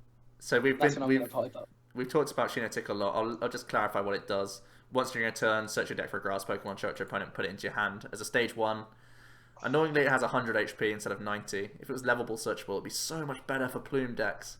But it's still really good. Because you can forest it turn 1. Forest! It searches out your next one, and then from there you never miss a beat of Pokemon unless you're under ability lock. Forest with all of these grass mons. Yeah, it's really good. Searches out the Plume consistently. Searches out your other stuff. Beautiful card. Beautiful. So powerful. We've seen this ability in the past on like Sunflora and it's flopped. But now we just have Forest. And we have such good acceleration. Even could bring back Serperior as an archetype? Question mark? Probably not. Whoa there, friend. Bruxish. Bad card. Vikavolt. Questionable card. Oh, how many... Hold on. How many Wassies are we giving Lurantis? A good 4. 4? I would say 6.5 to 7 Wassies. Well, I thought it was out of 5. We have no idea. No one knows how many Wassies. I'm going to say 7. How many Wassies did I give Solgaleo? You didn't. Did I not? Oh, damn. Okay. I guess you'll never know. No. How many Wassies is it, do you think? How many Wassies is who? Solgaleo. He's a good 19 Wassies. He's a good 19 Wassies. Okay. Yeah. And I think Lurantis might be... I think Lurantis is a very similar number. I think he's similar. Maybe even the same. I think whilst we've got... I think Solgaleo is so versatile, and I think there's only going to be more... Yeah, I'm giving Lurantis 18 Wassies. I'm gonna flip flop them. Oh, you're crazy. Okay. I think I think Lurantis. Forest. I think Lurantis more immediately is the better card. Yeah. Yeah. Okay. Yeah, maybe people need to like refine a Solgaleo list. So. Don't worry, I've already done it. Okay. Vikavolt. Coming on the channel to you guys in less than 2 months' time. Oh my god, less than 2 months. Oh, I'm hype. Okay. Vikavolt is 150 lightning type, stage 2. The charge bug is lightning. Jack's amazing analytical skills has found that out. Its ability is strong charge. Once during a turn, you may search your deck for a grass and a lightning energy and attach them to your Pokemon in any way that you like. Good? Bad? Ugly? What is it? Okay, it's bad, but it's bad other than 2 things. 1, this says they know they can give stage 2s insane abilities. Okay. 2, I think as soon as we get a grass charger bug, it completely changes. It potentially is really strong. No, actually, no, because I think it's very unlikely we're going to get a grass charger bug before we lose forest. Maybe. If we do, I think this is such good colourless acceleration. Such good colourless acceleration. Yeah. In terms of grass type attackers, you've already got Lurantis anyway. Yeah. Lightning types, they have Magnezone, which has seen zero play in its lifetime. I think Magnezone is better if you're looking for a lightning type. I think this is just a good...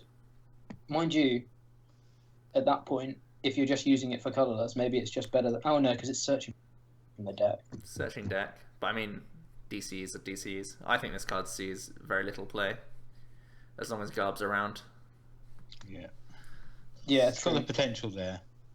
I just think it really shows that they don't mind printing these strong abilities on Stage 2 Pokemon, because it is a strong ability. It's just, unfortunately, there's nothing that needs a grass and a lightning per turn. Someone's saying it's the partner for the Dragonite from Roaring Skies. I think Dragonite's output's not good enough as soon as we move into this format, because 250 HP is something it still can't hit. So I actually think he's trolling anyway, but there's a new Dragonite. Yeah, it's not very good with this. Nah, it's bad.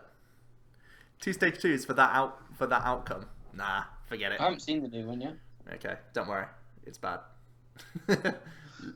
Okay, shout out to Alolan Grimer with that free energy attack cost for Flip for Poison.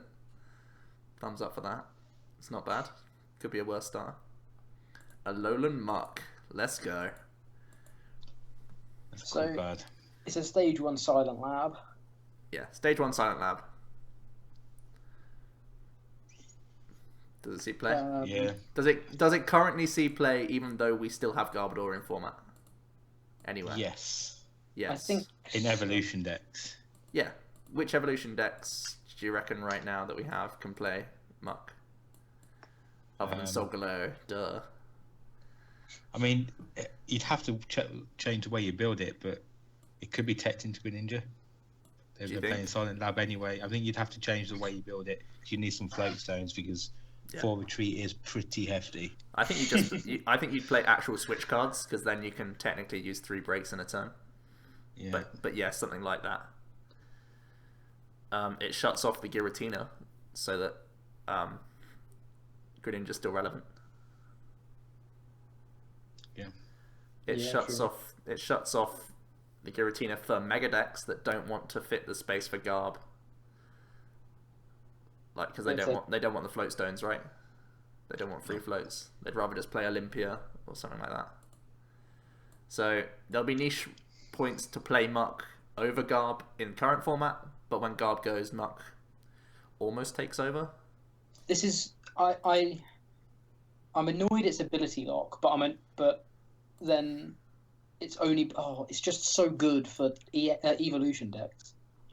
This is the kind of ability lock I like, where it's not completely disgusting to the game. It's okay, you're rewarded for playing an evolution deck. Yeah. Cool. I like rewarding evolution decks. They need to do this more. Okay. Yeah. Lunala GX.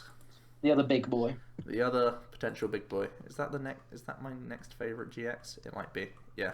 Okay. I think this makes my top 3. Just over Lapras. Okay. 250 HP again. Monster. Weakness to Dark. Now, don't write it off yet. Because, although Yveltal's king right now... Because Yveltal's not the best deck in the format at the moment? Or... Fright Knight gets way worse. As we move away from EXs. Sure, we'll still play Shaman for a while. But the snipe on Shaman is less relevant in the first, 3-4 turns of the game. You don't care that much. Therefore... I mean, Yveltal EX still is going to be good. Let's not question that. But it gets a bit worse when Fright Knight gets worse. Because Fright Knight's damage is great in terms of comboing with the EX for making KOs. I think Lunala will still see play, even with Yveltal around, as long as it's not the most popular deck, which I don't think it will be anymore. I think it will get out-strengthened by other decks by this point. So just because it has Dark Weakness doesn't mean it's going to die. I would have preferred it to have Psychic Weakness, because then if you play Solgaleo Lunala, then you have coverage over Guardy, which is the most relevant psychic type we have. But no. Cheers. Yeah. Okay. Psychic transfer. As often as you like during your turn, you can move a psychic from one of your Pokemon to another of your Pokemon. Aromatisse. It's Aromatisse for psychics. It's a very strong ability, as we all know. One of the issues with Aromatisse itself was that it could get Lysander KO too easily, and there goes your strategy. That's not going to happen with Lunala, because it's got 250 HP. Is it good enough as a stage 2? Probably not. Unless, I think, okay, if I'm playing Solgaleo Lunala, I don't think I even play Tech Attackers. I think I just play those two. Bounce between them with Solgaleo, Psychic Transfer with Lunala. You can use either of them at the same time. You play Rainbow Energies, and you play like 4 of each Psychic and Metal or whatever.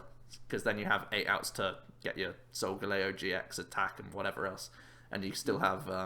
and if you're plucking the rainbows out of deck, you don't get the annoying 10 damage. So that's really good, I think. Just that Wombo combo seems so good as long as you have your abilities up. I think you win a lot of games. And I think Phantom Ray has been undersold. 4 energy is a lot. But if you're playing... Yeah. Okay, if you're playing the Solgaleo Lunala deck, I think they will come in a package deal. Because max potion. Yeah, exactly. You're the one max potioning yourself and moving around, and you're denying the opponent from doing those things. It stops Center Lady. It stops max potion, as we say. Even things like Lurantis, which would otherwise tank 2 hits. No, it wouldn't actually. 30's not enough. Okay, forget it. But yeah, those little annoying heals, Rough Seas, you're denying those things. So I think it's actually pretty good attack. I think it's only specifically good when you're playing it in that combo, the 2 stage 2s. But I think it's being slept on right now. I think the GX attack will still be bad. Obviously, you'll want to be using the Solgaleo one exclusively, so I don't think you use Lunafall GX.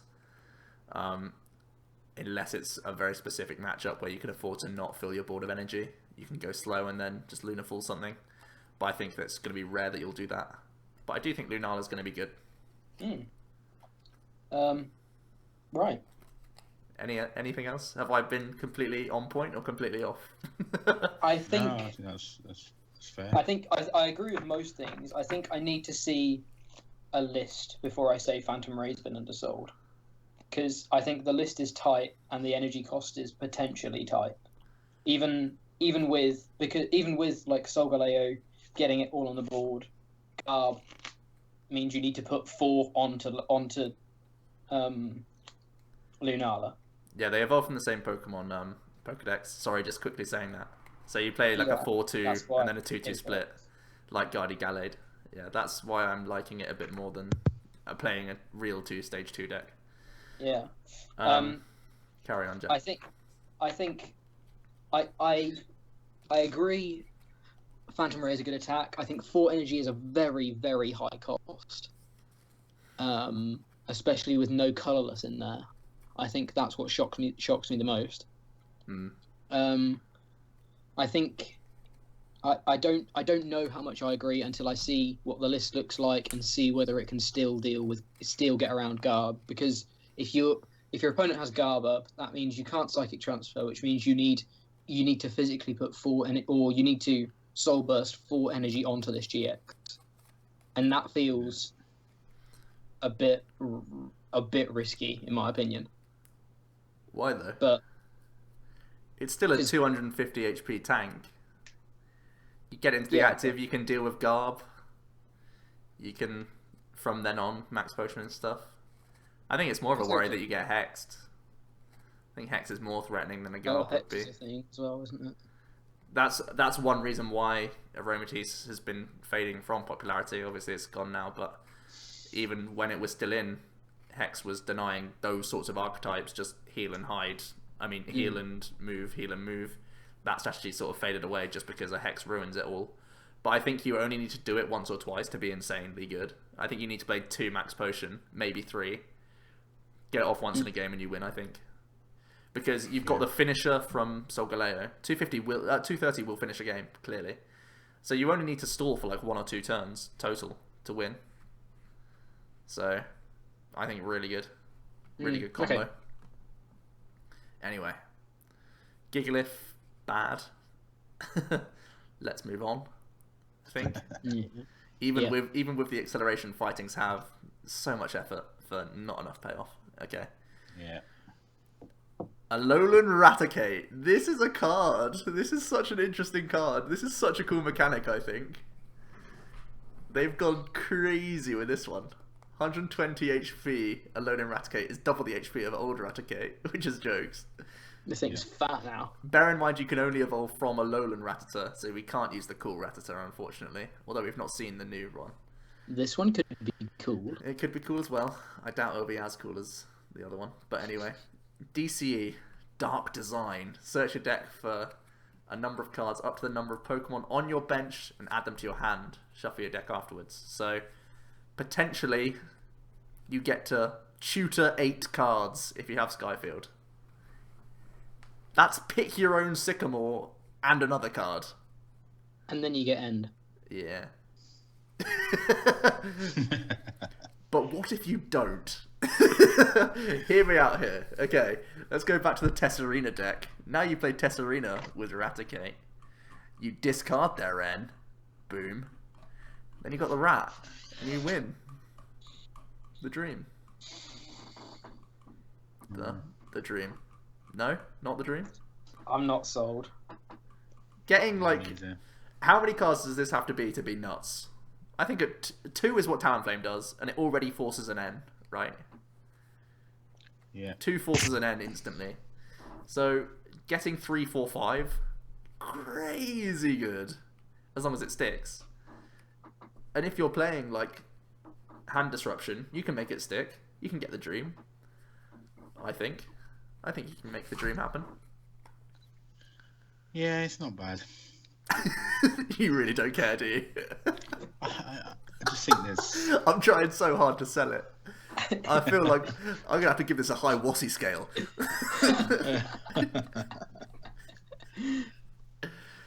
You're not sold? You don't think it ever sees play? I think potentially... I don't think it doesn't see play. I don't think it's insane, though. Oh, by the way, how many Wassies are we giving Lunala? I'm giving it 8. 8 Wassies. 7. What the fuck is this scale? Yeah, probably about 7. I think. Maybe. Sure. 7. Right. Okay. But searching for specifically 4 or 5 cards, of course, in theory, that's nuts. But in a format where already VS Seeker's at a 4 count and is at a 2 to 3 count. But you build your deck around this. This either never sees any play ever, or will be specifically in one deck where you've built around Alolan Raticate and it works, and it's the dream. I think. I'm not a fan of it personally. Okay. If it did some damage, even just something. Yeah, I agree that it's very, very likely that it's not going to ever see play. But I want to see someone good enough to make it work in one very specific deck. The art does look really nice. I am going to say that. Have we resorted to that? I've not even got the artwork on screen, Jack. Come on. Okay. Umbreon GX. We've not seen the Eevee yet, have we? No. Okay, interesting. Because Eevee sometimes can be a factor. It can have interesting cards in the past, so. Yeah. 200 HP Dark type with 3 attacks. Were you going to say something? I like it. You like it? I like this card a lot as well. Strafe for 1 Dark, 30 and switch to the... you may switch to the bench, you don't have to. You choose to. Yeah, important point. Night Spear's back with its 2nd attack. Shadow Bullet, Dark and 2 colourless, so even easier than Night Spear. 90 and a 30 Snipe. How good is Night Spear in this upcoming format? That's the first question. I think there's... Who knows? Essentially, yes. Who knows? I think... A format where with Sun and Moon on, or with Evolutions on, I think that the 30 is incredibly relevant. Because we've seen that the way these GXs work, they don't have like super boosted stage ones or anything. They're just normal, or basics or whatever. They're just normal basics. So if this, for example, this Eevee has 60 HP, then that's half a dead Eevee already. And if they can't find an evolution for that Eevee, then you can just Night Spirit. Like that's the kind of motive behind it. Yeah. The issue being though that go on. Personally, for me, I think the bigger thing is it's DCE compatible. Yeah, I think that is a big thing. The only thing that Night Spear used to do was comfortable 2 shots. As we look forward to this sort of HP, 200, 250, Shadowbook becoming a 3-shot is pretty grim. But that snipe, I think the snipe becomes better, but the base damage is worse than it used to be. Yeah. So that's a consideration. I think Umbreon might just fall short of the line. But I can't really write off Night Spear because it is Night Spear. I think the big thing is the GX attack, which I want to hear.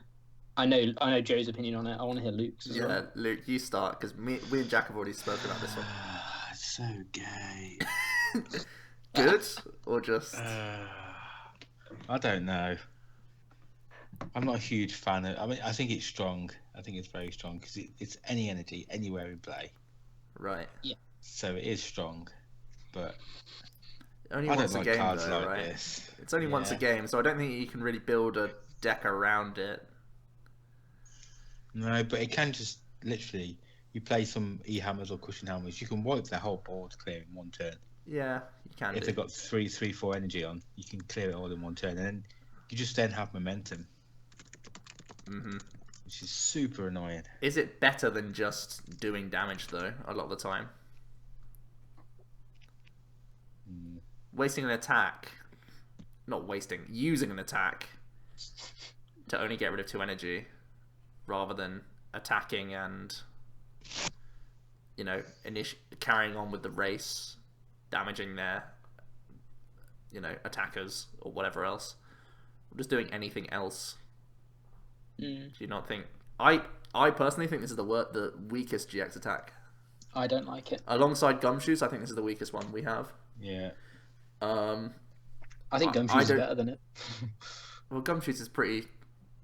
I mean, I guess with Kukui, they only need like 3 energy on them, which is a lot of cards in format right now. But that's only 180, anyway, right? 170, 180. But I just don't think... a GX attack has to be valued so high, because you only use it once. The biggest thing for me is I don't think it's at all comparable to something like... Obviously, it's a stage 2, but something like Soul Burst, it's just not comparable. Yeah. And I mean... It's 1 energy more. And okay, you're getting 2 discards where you want. That's great. But it was something that Luke said about I think it was actually about the Raticate a second ago. It doesn't do any damage. It doesn't apply any pressure. It slows them down, but it doesn't apply pressure. That's what I don't like about it. Yeah, I think because it's a GX, you can't really build the deck around it, because it's only once that you get 2 discards. So it's not like you just play Umbreon hammers. I don't think. Glad it's only once, Jesus. 3 times in a best of 3, Luke. Don't worry. Potentially. No. I think it's personally quite weak. This is one where I feel I could be very wrong, and it could end up being really strong, way stronger than I expect. Because E-Hammer is a lot of tempo. People play E-Hammer for the one-of. So doing it twice does seem kind of good against some stuff. Maybe it just limits the type of decks that we can play if people are playing Umbreon anyway because of Shadow Bullet, aka Night Spear. Maybe it just denies certain archetypes from being a thing. Like, you can't really play Tina anymore if this guy's running around. And I mean, Megas aren't going to be as big because we'll be playing GXs. So anyway, I think it's the weakest. Yeah. But I need to play a bit more with this. I suppose we're saying it's the weakest. We're not factoring in a couple of the other ones, but yeah, okay. I think it's one of the weakest, definitely. But what's the worst GX attack? Yeah, I forgot about those. 3. Incineroar. Anyway. Sharpedo. Stage 1, 110 HP, Dark type, with no retreat, which is notable. Don't think it's great. If this Pokemon is active and is damaged by your opponent's attack, 3 counters on the attacking Pokemon. I think the free retreat makes it a lot more considerable than cards that we've seen in the past with a similar effect. Yeah. I'm still not sure that this effect is enough. No. Even with something like a Sticky Barb on top of that, or something like that, I still think it's not enough to really create a strafe deck, because the damage you're losing in a strafe deck is recovered by Sharpedo, but that's about it, really. It's kind of like, who cares? You're knocking stuff out in 2 shots instead of 3 shots, but some other strafe decks like lock stuff, so yeah. Even I still think this card's not strong enough, and I don't think its attack is strong enough either. 60 plus 20 times the amount of energy in the defending Pokemon's retreat cost, not strong enough. Combo with Dugtrio, question mark? Don't play, is the answer. Full stop. I like me doing question marks and instantly answering. Something I need to do. That gets 0 Wassies, I would say. Yeah. Rude, I know, but Wassies are hard to come by. Trust me. Yeah. Rare commodity. Okay. Dragonite is a stage 2 with 160 HP. Has an attack for Grass Lightning, which does 130 damage. Discard a Grass Energy and a Lightning Energy attached to this Pokemon. Now, I'm not sure about the translation, but I think Double Dragon is still in play here. I think you just discard the Double Dragon, and that's fine. Just for... I think... But, I mean, it might be one of these things where we need... Because it does... I can see the symbols for Grass and Lightning, but Double Dragon counts as both, right? So... Yeah. I think that works. What do you think about that? I think it's got potential in a slower format. I think 130 for technically DCE, let's say, is... Well, 130 for one attachment, strong. Yeah. But it is a stage 2. I still think it's not impactful enough. Really? Yeah, I think the Dragonair and Dratini would have to be good to tempt me to play this card. Yeah, I think I agree. If they're vanilla, just basic into stage 1, I don't think Dragonite's enough. Because it's a discard as well. I feel... Volt. 2 stage 2s, Luke. 2 stage 2s. Slow format. It's not that slow ever. It's going that way, the way it's looking. It's definitely not. We have Max Elixir in format currently. Yeah. No deck is going to be that slow. It's down the line though. You're looking at 2019. Yeah. Okay, and then do you ever use Giant Tail? No. 5 energy, 200 flip a coin if Tails does nothing? No. Flip a coin for 5 energy? Let's go. Okay. Definitely I think the most notable thing about this card is the new colour of dragons. Yeah. That is sweet, actually. It's such a cool card to look at. Yeah. And look at it's like a clay Dragonite as well. Oops, I've lost PTCGO. Let's turn that back on, I guess. No one's listening. Everyone's just listening at this point anyway, right? Yeah. Okay. Tauros GX. What do we think of this guy? 180 HP. Colorless GX, basic, of course. 3 attacks, all for double colorless. First one is Rage, which does 20 base, 10 more for each damage counter on this Pokemon. Think about Outrage.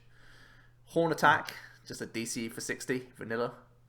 And Mad Bull is the GX attack, just 30 times the number of damage counters on this Pokemon. Thoughts? 3 retreat cost. Weakness to fight. Luke. It's just another one of these cards where it's just okay, I think. Yeah. It's nothing. It's not blowing one out of the water or anything like that. It's just okay. Everything being colourless is not bad, but 60 damage is just not enough. That's a little prod, isn't it? Yeah. 60 damage just doesn't do enough. And then the rest of your damage is conditional on you being damaged, which I don't like. I really don't like. Scary. Even in a format with Ninja Boy?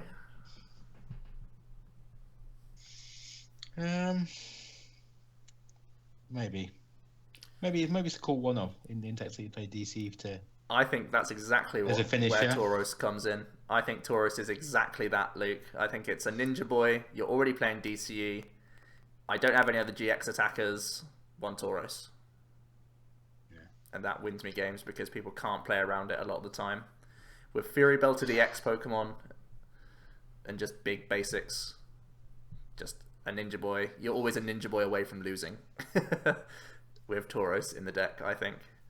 Yeah. You do still need 8 counters on you to knock out anything. Is the only thing. 8. No, 9. I mean, 9 even for Solgaleo or Lunala. but that's the magic number, right?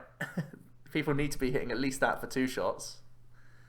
So people will be hitting that. Yeah, I suppose. If they're not Yeah. hitting that, then they're not 2-shotting whatever you're actually in originally. So you don't need a Ninja Boy for the 1 hit. You can just carry on. That's true. Like you said, I can see it in a deck with DCEs and no other GXs. Yeah. But I don't think it's good enough alone. It's not going to be like how we've seen. I think potentially it can be paired with Pidgeot for a deck. I think that's the only time when you see multiple Tauros, like 2 or 3, to sort of cover typing. And I think one thing that you mentioned to me earlier on, Joe, was the fact that both Rage and Mad Bull can be played around, or are played around in the same way. yeah, I because think that's one notable thing. when the Tauros was like half revealed, we saw 3 DC based attacks. I was saying to Jack, that's really cool because it's hard for people to play around 3 different attacks that could all come out for the same cost. But Rage, The 2 of them are essentially the same. Rage and Mad Bull are the same attack, which is really annoying. Yeah. It has potential. Like you say, when I saw a card with 3 DC attacks, I thought this could be cool. This could be interesting. Yeah. And then it's just. I think if Horn Attack was 80, I think it would be enough to be a really good card. Yeah. It's also bad that I look at 180 HP and I'm like, that's pretty low. That's a basic though. Yeah, Basic exactly. Fury Belt. That's the thing. Colorless, so can technically be played with any techs. Yeah. I think he'll be played mainly as a one-of. Ninja Boy will increase in play because of this card, I think. Yeah. It's not a bad card in either till the X or something like that. Exactly. I think it's got a a lot of card. damage on. There's no other real GX that you want to play in there, I don't think. Absolutely. Maybe Umbreon, but that sounds techie. Just play the one Tauros, the Ninja Boy. See you later. I think it's a GX that you only really need to pick up one of, but it'll see play as a one of here or there. As a one of, yeah. Yep. Razak said that I was reading it wrong. I was meaning for like the GXs with 250 HP, of which there are actually, I think there's 4 or 5. Maybe not 4 or 5, but I know there's, I think, at least 3.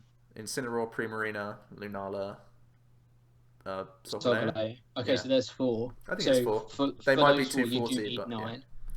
Yeah. So, Okay. yeah. Oranguru. Here comes the last 13 minutes of the stream. Joe talking about this little monkey. Oh, we're getting close to the end. I didn't even realise. Okay.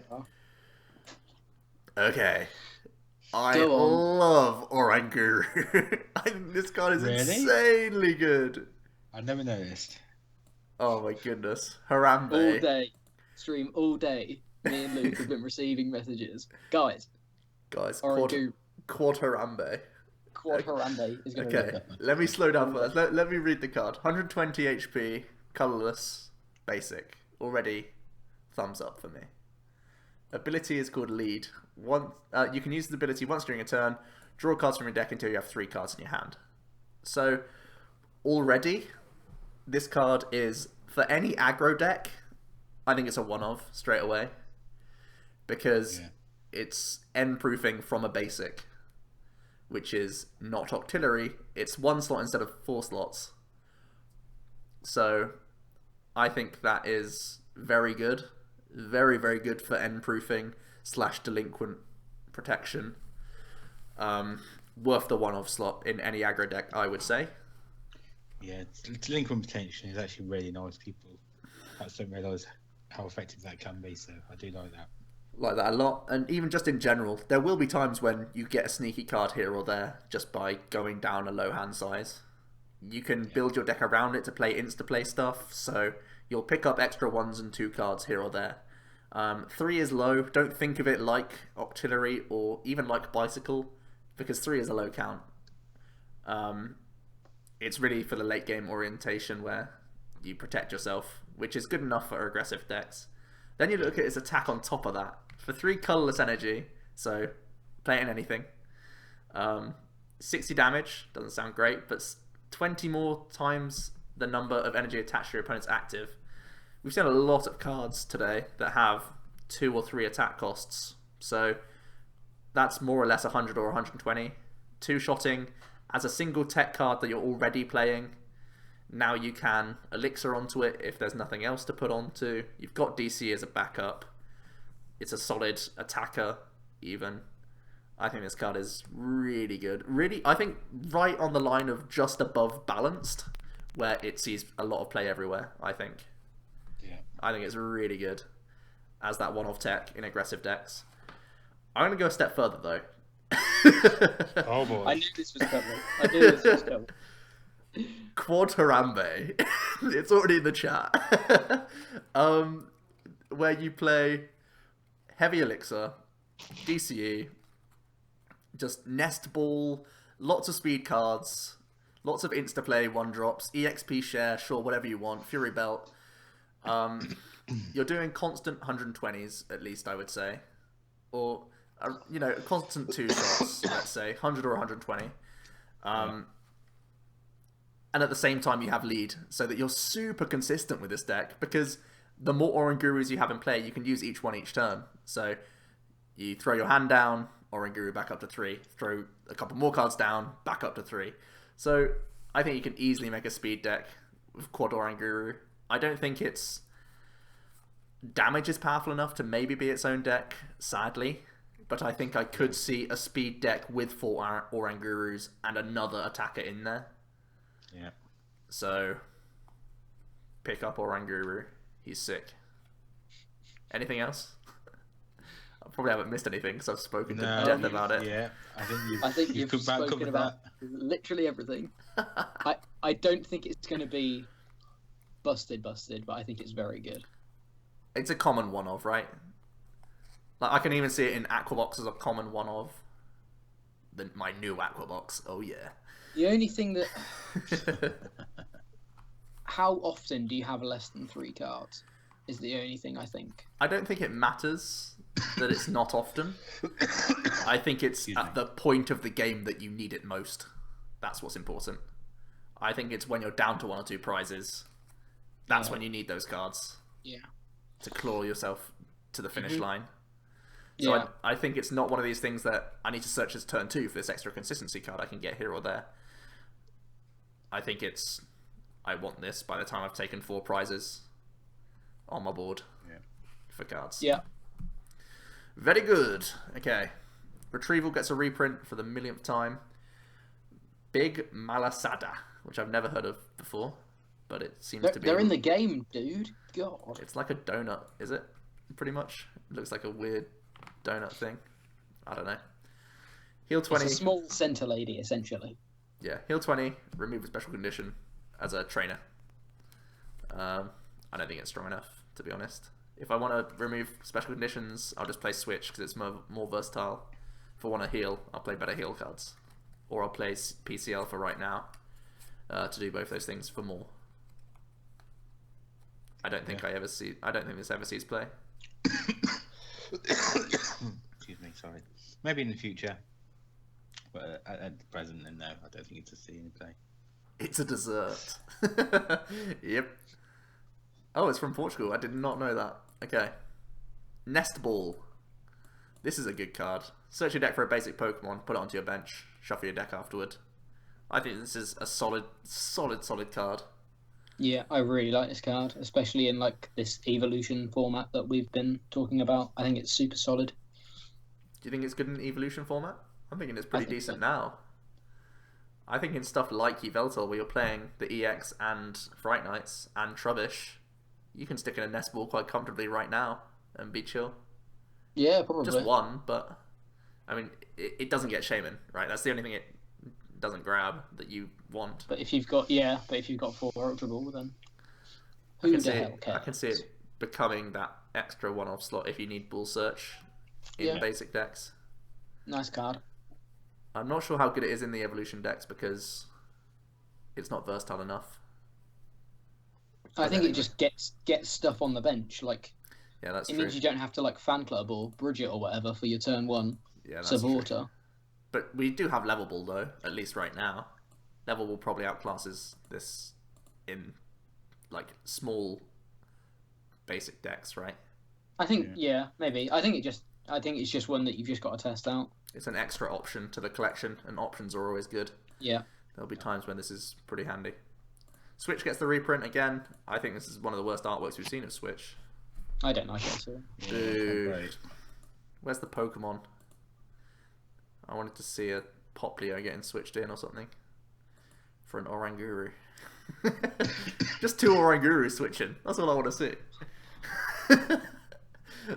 Okay, Poison Barb.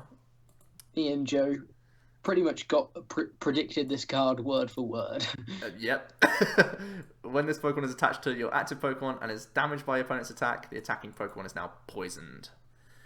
I think it's most comparable to Bursting Balloon, which is a 1-use only, but it's 6 counters. I think Poison Barb will rarely ever get you, let's say, 3 or 4 counters total, and they can switch out of it into other things. So I think Poison Barb is probably inferior. Maybe in Expanded, this card is very good, because we do have Verbank. So I think Poison Barb, potential, definitely, in Expanded. I think I'm just waiting for that poison heavy deck where you run this and that poison thing earlier on. That Toxapex. Yeah, and some poison thing that makes your opponent's attacks cost more, and some poison thing that reduces the... I don't know, I'm living in a dream world, but I feel like that'd be such a cool archetype. I don't know whether it'd be good, but it'd be such a cool archetype. Just be awkward to play around, yeah. But yeah, I don't think it's... Nestball's better than Level Ball because it can search out Oranguru. Damn straight. Quad Oranguru is definitely playing for Nestball. That's all I need. God. But I might still play Ultra Ball just to lower my hand size, to be honest. I want to lower my hand size so I can motor with Orangurus. Okay. Team Skull Grunt. Hello, Alce, by the way. Oh, someone just mentioned Toxicroak. There's that Toxicroak with the ability. Yeah, there is. Doesn't get damaged by stuff that's poisoned, but they have to hit you first to get poisoned. So I still don't think that's good. Okay. Skull Grunt. Luke? Your opponent reveals his own hand, discard 2 energy cards, you find there. Not great. You don't think it's great? You think it's boring? Yeah. Just because it leads toward that certain archetype that you don't want to see. Don't want to see. No skin in that. No, I agree with Luke. But I also don't think it's great anyway. You don't think it's that good? I don't think.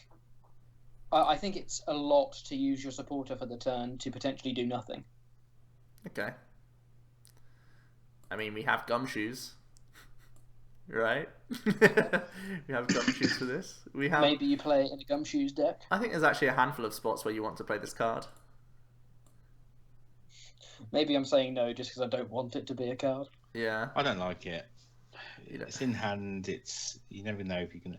Yeah, like you say, Gumshoes is cool, but I'm not saying you have to play it with Gumshoes. I'm thinking the fact that you can. Yeah, someone literally just said it. You can discard special energies. I think even something like a Pidgeot deck where people are trying to just do nothing for a while and they're just like, "Now, chill in this hand. I don't want to attack you. I'll Skull Grunt then and start pressuring with its other attack. What's it? Mini Night Spear." yeah. I can see it as a one-of. I don't think it sees more play than Flare Grunt ever, but I think it can be made space for in some very niche decks. Warlord can play this, Lel, as a one-of. Yeah. You still play the Flare Grunt, but you also play one of this. Yeah. No. I actually just think it's kind of a boring card. I don't know. Affecting the hand is still pretty strong. They have to reveal the hand as well. Okay. Lily is the Demi reprint of Bianca, but on the first turn it can draw up to 8 instead of 6. That's super nice. Still terrible, I Yes. think. Yeah. I think this card is still unplayably bad. Well, hold on. Let me just backtrack here. Nah, this card is bad. This card is bad. I'm certain that this card is bad. Drawing up to 8 is strong. Well, if you think drawing up to 3 is strong, then you must love drawing nearly triple that. If it was 9, this card would... Nah, it's still pretty bad. That's 2.5 Orangurus right there. Yeah. Okay.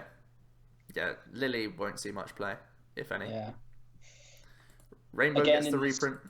In this Sun and Moon format, then maybe it's all we've got. But for now, I think just Sycamore and then other cards are better than it.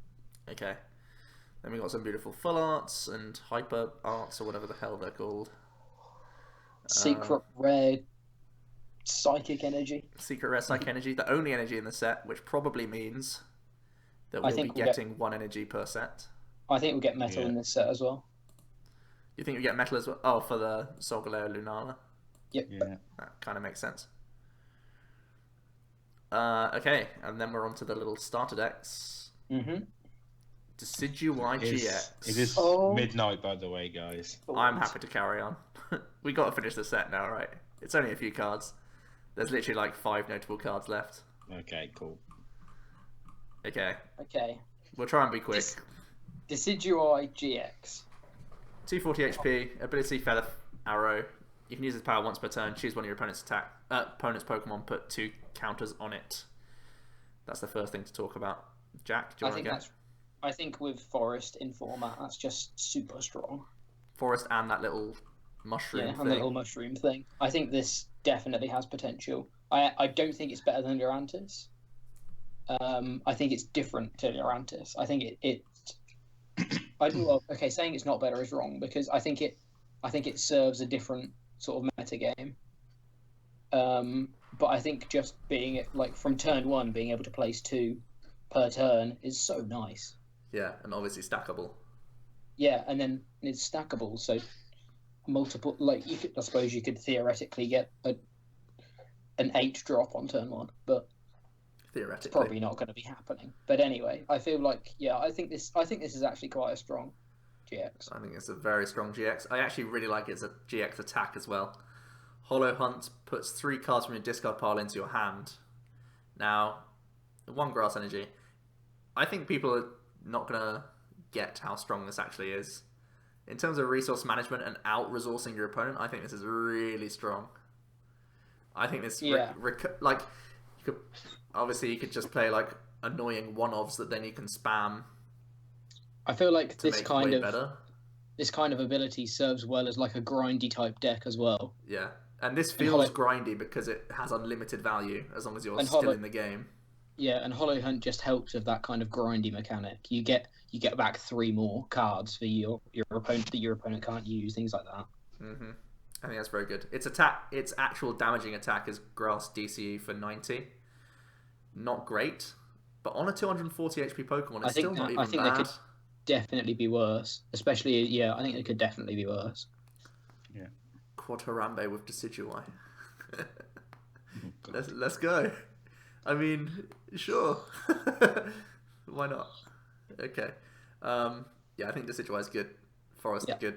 Weak to fire. So Lurantis, both weak to fire, and Solgaleo. Volcanian's looking pretty good. Hey, Volcanion. Speaking of another fire type, let's move on to Incineroar. All the pre-evolutions so far that we've seen are bad, so they don't affect how you play the deck. Yeah, so they're not bad. They're just they're vanilla, right? They're just evolutions. They're basically invisible. 250 HP for Incineroar GX. For a fire, you do 10 plus 20 more for each fire Pokemon on your bench. What do you think about that?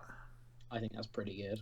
I think in a deck like for 1 energy, that's like in an Incineroar deck, I think that's often hitting like 90 damage potentially. 4 fires on the bench, I don't think is. I think that's probably the max you could get, but 1 for 90 is. pretty for good. 90 is okay on a stage 2. I think it's only okay. I don't think we have enough good fire types to go Skyfield crazy damage. No. But I think you have Littens and Toracats on the bench, so... But if one's active, you only have 3. Well, I think you run other stuff. I don't know. I don't think the card's good in general. I'm worried about the amount of fire support we have. I think we've got amazing fire support for Volcanion. I don't think we have many others for Incineroar, unless you're just playing like filler Entei for damage. Entei's the thing that I thought. Yeah, I'm not sure how good that is. But I don't think Torracat Incineroar is that good anyway. So I know Wassie's been giving this a high Wassie rating, and he really wants to play it, but I don't think it's that good. Oh, what's the rating are we giving Decidueye? Decidueye can get 11 Wassies. Yeah, I was going to say 12. That's my first. 10. My initial 10 because I'm stingy. Luke's Wassies are hard to get. Yeah. Razart's saying you can play Baby Volcanion with this guy. Bear in mind, obviously, you can't use the EX because it's an evolved Pokemon, so you can't steam up onto him. But, like, you can play the Baby Volk just to accelerate, right? Yeah. Then for 2 fire and a colourless, you do 80, flip 2 coins, 50 more for each heads. So get lucky 180 for 3 is good. Oftentimes 130. Still 2-shotting things. So, not terrible. I don't think you really want to build a deck around an attack that's 80 based that has to flip coins. No. And then the GX attack is 200 damage, and the opponent's active is now burned. We should mention that burn has changed as of Sun and Moon format. So it's a guarantee. essentially, it's go on. Yeah, it's a guaranteed 20. So essentially, it's 220 damage, which is not enough to KO a GX or a stage 2 GX. No, but it still KOs everything else, right? It's like it does, like what we've been saying with Solgaleo. Yeah. But you also got the Professor. Yeah, that's Kiki true. Or whatever. Kukui. Yeah. 240. The Kiki Professor. Still not great, but No, I think it's very underwhelming. After seeing how decent Decidueye looks, obviously because it's a grass type, it has to have special treatment anyway. But I think they kind of undersold Incineroar. Yeah. And then we have Primarina GX, 250 HP again. It's a big old monster. It has 3 attacks. For a DCE, Bubble Coat does 10, plus 20 more times the amount of water energy attached to all of your Pokemon in play. I think similarly, because it's a stage 2, we don't have great acceleration for water outside of like Elixir and the EXP share. So I think this never gets too damaging. No. Ocean Sound for 3 water and a colourless does 120, and you have to discard an energy. Oh no, you get to discard an energy attached to one of your opponent's Pokemon. if it wasn't 4 energy cost, it was maybe 3. Yeah. That's I mean, quite cool it's worse than Dragonite, and Dragonite's a basic that can do this. And no one's playing Dragonite as an attacker other than that one guy who made top 8. Do you think discarding an energy is worse than stopping your opponent from healing? I think it's better. Okay. Discarding an energy is really good. We've seen that from Sizzle. This is Sizzle's attack, but for 2 more energy, basically. But obviously, it's any energy, right? But so underwhelming second attack. I'm just trying, like in my mind, I'm comparing this second attack to Lunala's. I think Lunala's. Obviously, I don't think Lunala's is better, but Lunala has better pre-evolutions that you can play with something else, and it has a great ability. So yeah. I'd rather this attack on the Lunala. I mean, on the on the Lunala than on this guy if I could trade them. But Definitely. It's not really a problem. And then the only hint of reason why you'd ever consider playing this card, I think, is the GX attack. No, I don't even think the GX attack's that good. Heal all damage from each of your Pokemon. But it just does nothing. How? What? Because like it just doesn't affect their board state. What? You're not slowing them down. I don't know. I don't think it's insane at all. I think, look at like the Truth deck, where you were able to have enough walls and just tank and heal off damage and just grind them out. I think Grand Echo could do that. but like they have to not have Lysander. So they have to not kill things. Yeah. They have to. You have to like have other attackers as well as. So you need this Primarina plus other stuff that you're attacking with. So okay, I guess more Primarinas is the. People in the chat keep saying my ideas before I say them. Now it looks like I'm copying. Primarina Mill. It's Warlord. All the cards of Warlord, but you have Grand Echo GX on top.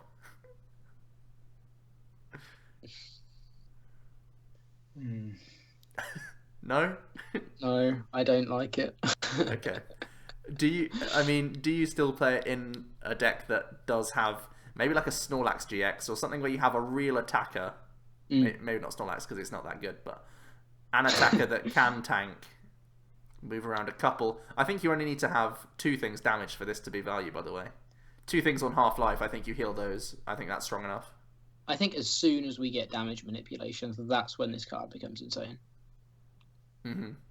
Like a Uniclus type guy. Yeah.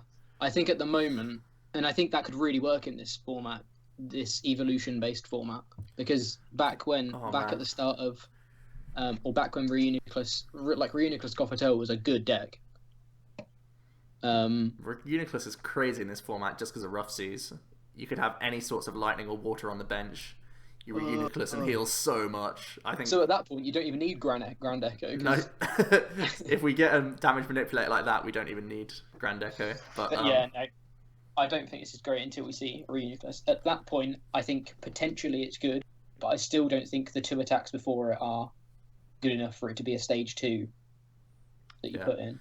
I think if the normal attacks were just usable, they didn't have to be great. They had to be usable. And then the GX attack comes great. Because the normal attacks are so weak, this is not going to be good enough. Yeah. Okay. Morlul is bad. I think that's it. Growlithe, pretty bad. Torkoal, Bruxish, these are all cards we've seen. Rare Candy keeps its translation. And all the other things are bad, apart from a Mimikyu, which is still pretty bad. It's a promo. Still pretty bad. Cool. Yeah. That's everything. We overshot by 10 minutes. I hope you all can live with us for that. But Sun and Moon hype is real. You may have noticed at some points I got a little bit excited about cards. Yeah.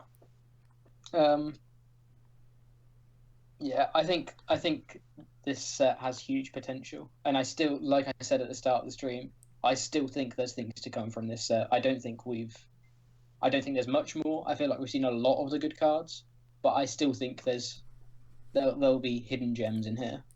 Yeah. Let me just someone's mentioned in the comments something about Primarina. I've got to go back and reread this card. I thought it said on the defending. Is it not just the defending? No, it discards any energy. That does make it slightly better. It's still super highly costed though. I think until we see. I think if it was 3 for 100 or 90 or something, it'd be better than 4 for 120. Because at that point, I think the selling point of that attack is the discard of the energy rather than the damage. Yeah. Yeah, that attack does get way better though, because you always get a discard, right? There's no acceleration is the problem. There are some, There are some decks. Look at Sizzle where it gets that discard and then the second attack KOs. With this deck, you're always getting the discard because you're hitting the bench as well. So. It is better than it was, I think, but it doesn't change the fact that it's too expensive. No, Lysander and the Shaman, killing that and discarding energy off the bench is pretty good. Yeah, that's strong. Razak has just made a very good point, though. You feel like he feels like the power level is down. We're obviously basing that on the current format where we're seeing Yveltal getting set up turn 2 to do like 120 damage. Like all of these cards could actually be really good in an evolution-based format. So we're just kind of thinking at the moment, whilst we're thinking in the future as well, we're kind of also thinking whether they'd fit in now. Yeah. Mm-hmm. Yeah, it's weird having to have 1 foot in the current mindset and 1 foot for the future, but like 3 years ahead. That's kind of what we have to do with Japanese sets. Obviously. When we get the full English set, I'll do a big old thing on YouTube all over again. Yeah. So don't worry about that. But this was a good little taster, like an initial reaction thing where we've not definitely. sat down and looked at every little deck and how they can fit in here, here, and here. We've just sort of said, this card is X amount of Wassies. I think it's good. I'm just looking at the trainers, and I think there's the only trainer we haven't seen is Hal. So there's definitely potential for at least one more trainer to be interesting. And then obviously we've got They need these. to. Obviously we've got a few of these other evolution Pokemon that we haven't seen yet. Yeah. Something I have noticed that David Hockman did a lot of translations that actually weren't on Poke Beach. Yeah, he was all Not over it. a lot, but there was 4 or 5 that weren't on that list that we looked at. None of them were insane, but make sure you check around Facebook and stuff as well, just because you might be able to find some other. And he did the majority of them before Poke Beach as well, so Yeah, he was on it this morning. It was really following cool. Rappelman is going to be the place to be, to have your finger on the pulse. Definitely. For the rest of these scans, because there could still be some hidden gems. Like we say, pre-evolutions can change things at times. Yeah. Even things like Never Enough on a Gibble can sometimes make a deck a little bit better. Or obviously things like Frogadier changes an archetype completely, and we have to almost reevaluate. So yeah, should be good. Thanks for watching the stream today, guys. Good luck to everyone. all of you going to London. Come say hi. Yes. Oh, I need to pick a deck. I need to pack my bag. I need to pack my bag. It's gonna be so effort. much to do. It was worth it though. This stream was worth it. Definitely. Come and say hello to us, all 3 of us. Yeah, and Preferably we'll be not back on stream. same Probably time be next getting week, it. I think, right? Yep. Yes. Yeah. Yeah. Yeah. So Possibly. I might be late, but yes. Anyway. okay, we can live with Okay. that. Okay. Nice right. one. Thanks everyone. Thanks Thank for you very watching, much, everyone. guys. See you next See time. you again soon.